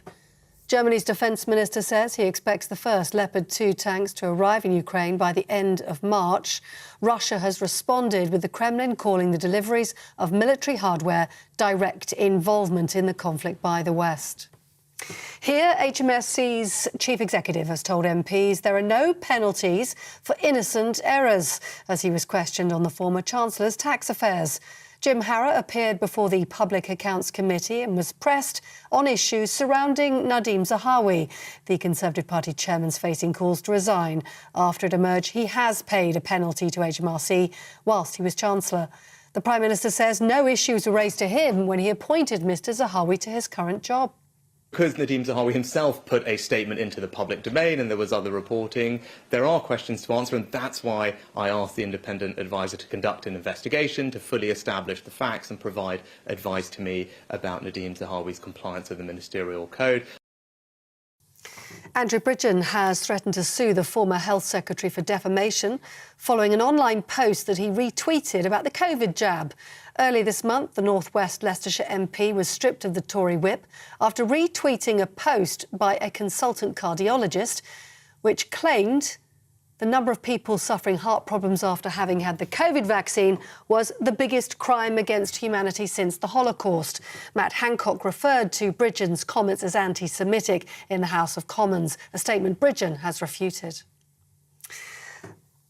More doctors and nurses than ever have working in the NHS. Figures from NHS Digital show nearly 5,000 more doctors and 10,000 more nurses work in the health service last year compared with the year before. It comes as the government plans to recruit 50,000 more nurses by next year.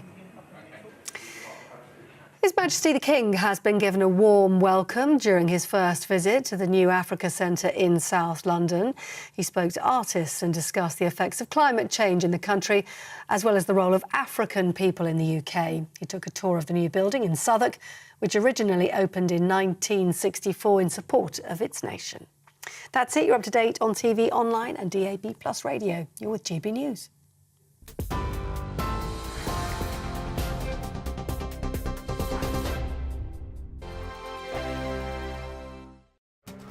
This year on GB News, we've got brand new members in the...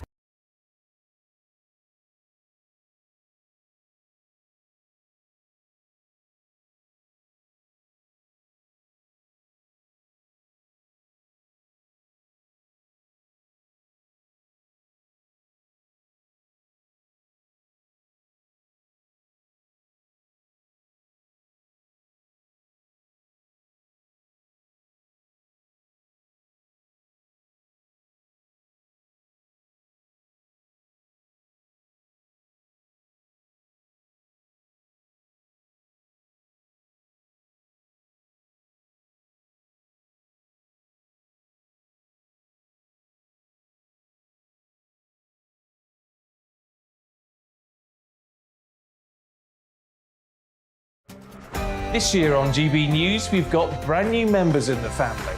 Join us. Across the entire United Kingdom, we cover the issues that matter to you. GB News will always stay honest, balanced and fair. We want to hear whatever is on your mind. And we don't talk down to you. The establishment had their chance. Now we're here to represent you. Britain's watching. Come join us on GB News, the People's Channel. Britain's news channel. Monday to Thursday, 9 p.m. till 11 p.m. Join me, Dan Wootton. I'll bring you the sharpest takes and hottest debates. Do you not believe in prison? I don't believe in prison. I'm completely stunned. I guarantee you there'll be no spin, no bias, no censorship. I actually was personally quite offended by it. And no reason to go to bed. So I guess they've always been quite woke. That's Dan Wootton tonight on TV, radio and online. Monday to Thursday from 9 p.m. till 11 p.m. on GB News. The People's Channel, Britain's news channel. We are GB News, and we'd like to say thank you to each and every one of you for bringing us your conversations, for helping our great nation find its voice. We are here for you on radio, television, and online. across England, Scotland, Wales, and Northern Ireland. It's not the BBC, you actually get your facts right. We are proud to be GB News, the People's Channel, Britain's news channel. I'm Mark White. As GB News Home and Security Editor, I cover those key issues that are so important to you. Our authorities, our communities doing all they can to combat violent crime. With the public services under unbearable strain, why are we still failing to control our borders? Defence, the first priority of any government, has been continually hollowed out. Can we trust our politicians to protect the armed forces? Join me, Mark White, on GB News.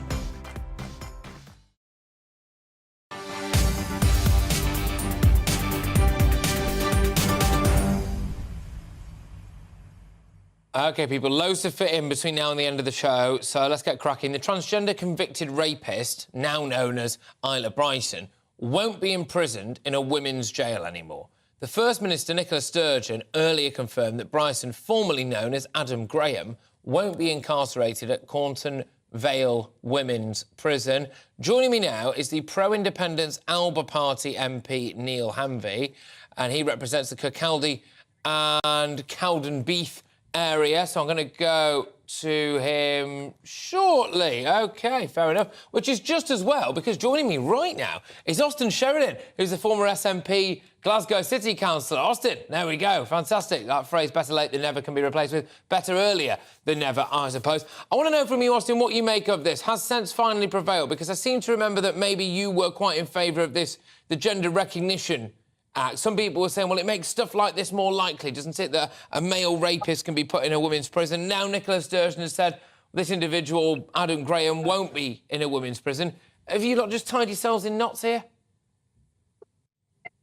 Not at all, because this person didn't have a gender recognition certificate, so the legislation that was going through the Scottish Parliament had no impact on the process that happened here.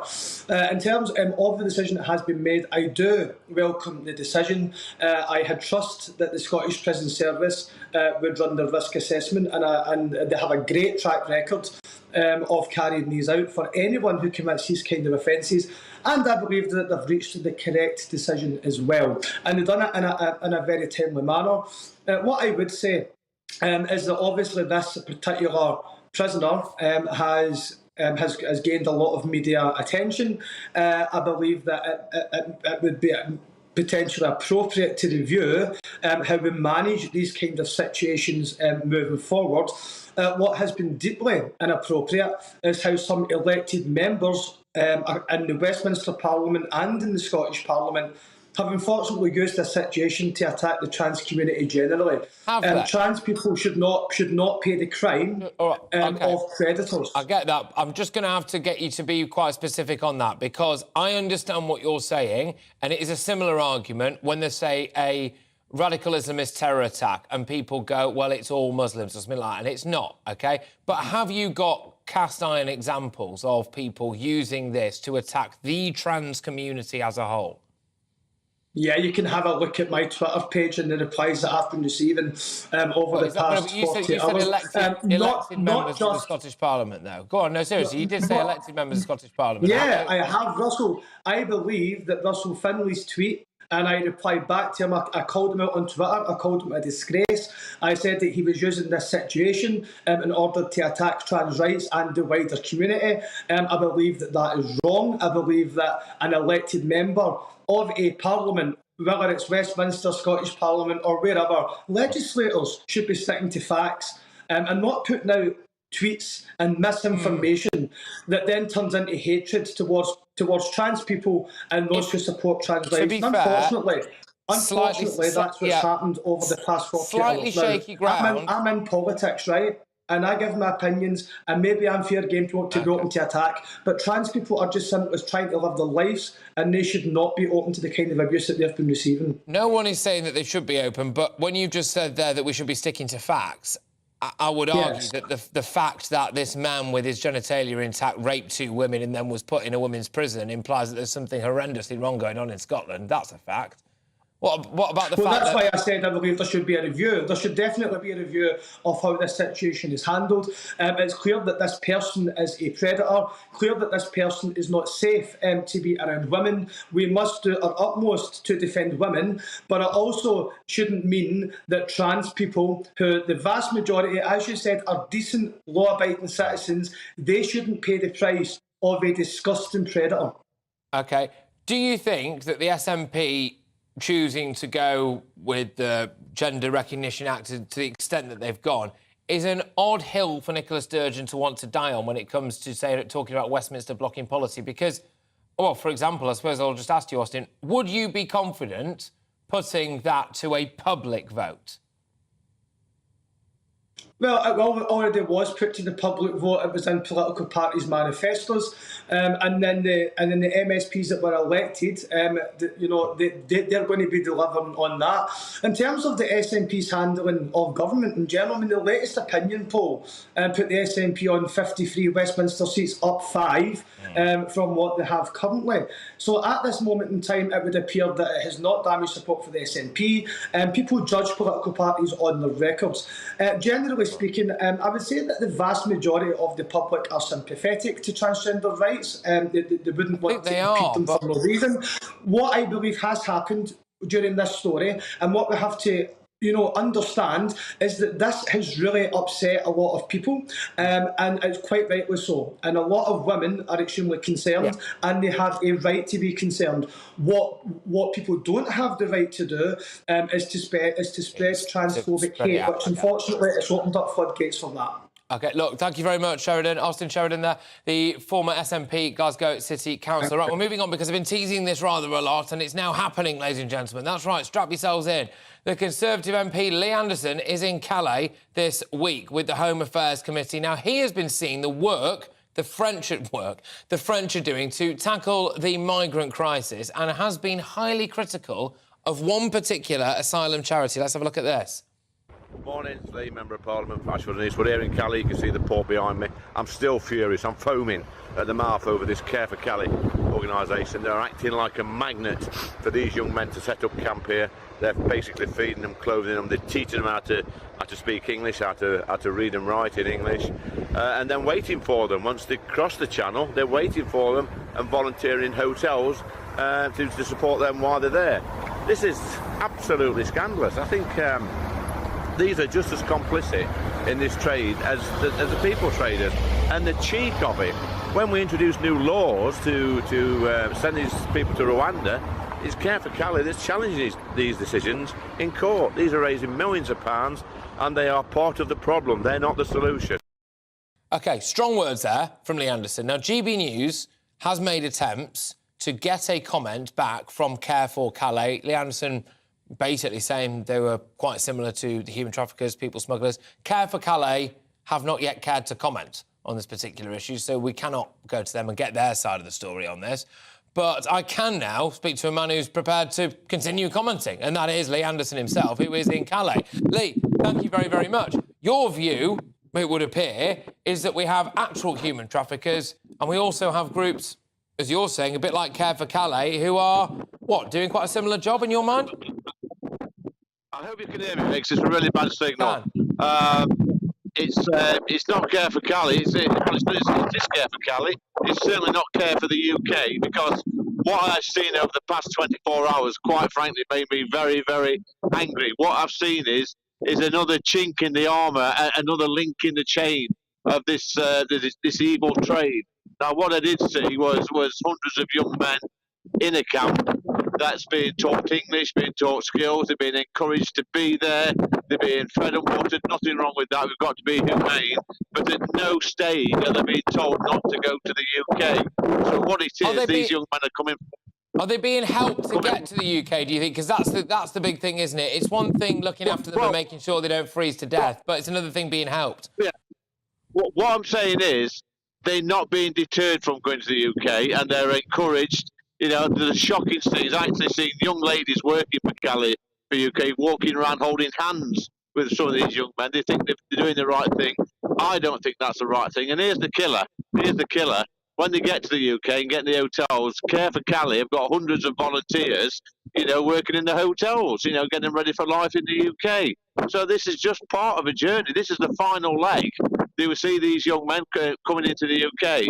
And my goodness, they must think that Britain's a great place because they've got people feeding them and looking after them in Cali. And when we get there, the same people from the same organisation is actually helping them settle into the UK. And guess what?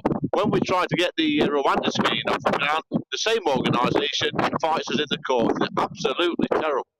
I'm speechless, mate. So you're painting a picture there, which is of people looking after these individuals when they're in those camps, certainly not doing anything to deter them crossing. Then when they do cross, looking after them as well. Certainly, I think, painting a very vivid picture of, some would argue, more than a helping hand for Britain's massive migrant crisis that's taking place at the minute. Lee, did you appear to suggest there that you felt as though some of the people maybe working at Care for Calais were involved one way or another romantically with some of these individuals at the Calais Well, camp? listen, I mean, I was shocked. I mean, I don't know if they're romantically involved, but I was shocked because it was nearly all young ladies and the camp was full of young men. Young ladies are holding young men's hands, whether they're comforting these people or not, I don't know, but it just looked a little bit inappropriate to me. And, these are... I'll tell you this, the French people I spoke to aren't very happy. They don't think that organisations like Care for Cali are very helpful. Like I said in the clip earlier, which you showed, they are not the solution. They are part of the problem. And my goodness, it appears to me they're encouraging people to go to the UK. And I will say this. Well, I spoke to one of the representatives from Care for Cali yesterday, and she said to me that they believe in open borders and everybody should have a worldwide passport where we can all roam free to other countries. And every single asylum seeker who wants to come to the UK should be allowed in. I mean, that's just ridiculous. Yeah. Look, Lee, thank you very, very much for that. It's enlightening stuff. I would like to say again that we did reach out for Care for Calais. We've offered them the chance to come on the show. We've offered them a chance to give us a statement, and they've absolutely decided not to want to do any of that. That's Lee Anderson there, Conservative MP for Ashfield. He's been to Calais, as you could hear. He's spoken to representatives from Care for Calais. He's spoken to people who wanted to cross the Channel. And in a nutshell, what he is saying there is that you've got a group which is, OK, feeding, watering, looking after clothing, whatever, some of these people. He appeared to insinuate there was potentially some kind of possible romantic involvement as well between members there and the asylum seekers or illegal immigrants, depending on whatever anyone wishes to call them. And then, of course, a full-blown service, because once they arrive in the hotels, they've got people looking after them from Care for Calais there and potential legal advice as well into how to stay in the UK from a group that Lee Anderson says is pretty open about the idea that it doesn't believe in any borders and thinks everyone should be allowed to stay. We would have loved to have had a comment there from Care for Calais. It would have been ideal. They could have put their side across. Alas. Anyway, moving on. A man who underwent... This is very much a shift, people. A man who underwent extreme tattooing and body alterations has complained that he can't find a job or be served in multiple restaurants. His experience has sparked debate over how much is too much when it comes to body modification and tattoos. Good grief. With me now is King of England. See what he did there. UK's most tattooed man. Yes, get in. Fantastic. Thank you very much.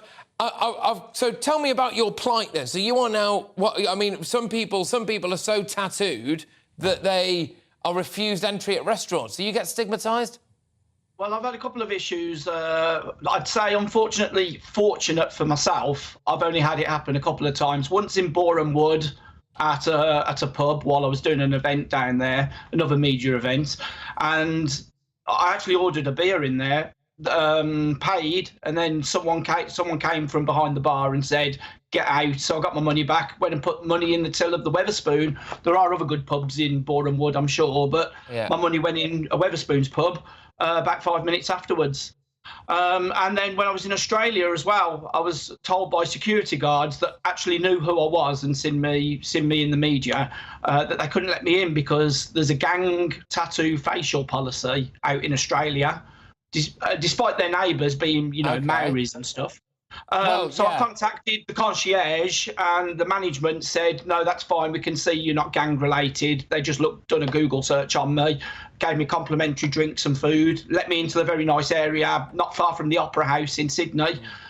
So I really have had mixed circumstances on it, unlike the guy in France. Yeah, well, OK. What's the most painful tattoo? I've done a world record in 2016 where 36 tattooists worked on me all at one time. So my entire body, which was quite painful. Do you quite like the pain? Is that what it is, or what is it? No, my body's a blank canvas. Yeah, my first tattoo was almost my last tattoo because everything that could go wrong, infection, and my friends and people at work slapping it and silly stuff. There was about a year break before my second tattoo, and then it became a lifestyle rather than an addiction, because I think types of addiction, it can be addictive, but it became lifestyle for me. I changed my name.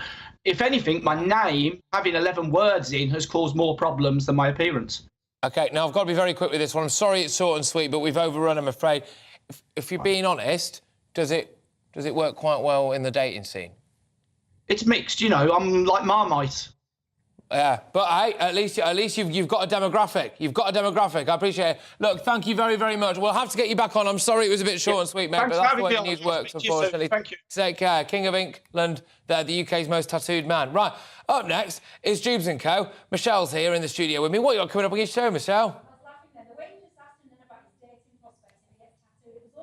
Contemplating for a brief second there, Patrick. Would I have more luck with the ladies if I were to tattoo my own face? If I had full facial tattoos, yeah, I know. It'd be a nerve from me, I've got to be honest. Anyway, middle-aged voters, they seem to be turning off the Tories. Why? And if they're turning off, what hope does remain for the Tories? I want to talk about low-traffic neighbourhoods. Do you have one near you? They're an absolute nightmare, popping up everywhere. One council has ambitions to make 75% of its roads these low-traffic neighbourhoods, i.e. no cars. What is this war on cars? And MPs that are accused of sexual misconduct, should they be banned from Parliament? Notice my word accused, so innocent until proven guilty and all that. The French are blaming British charities for hindering their efforts to stop the Channel crossings. Our charities...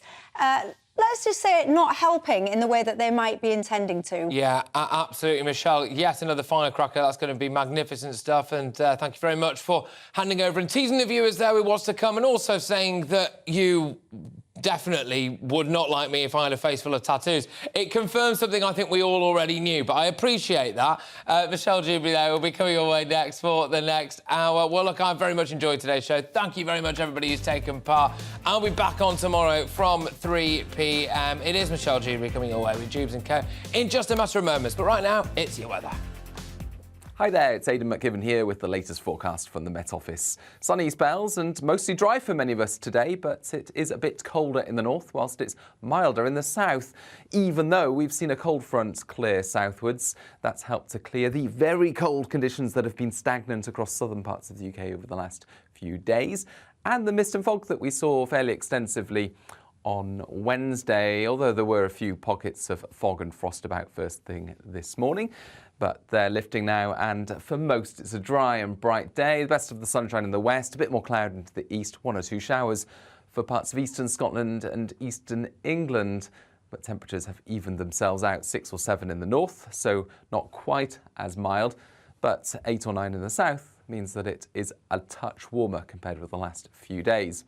Into the evening, we'll see the clear spells and light winds remain across parts of western Scotland, Northern Ireland, as well as western England and Wales, and in these areas a touch of frost and some fog patches, especially for Northern Ireland.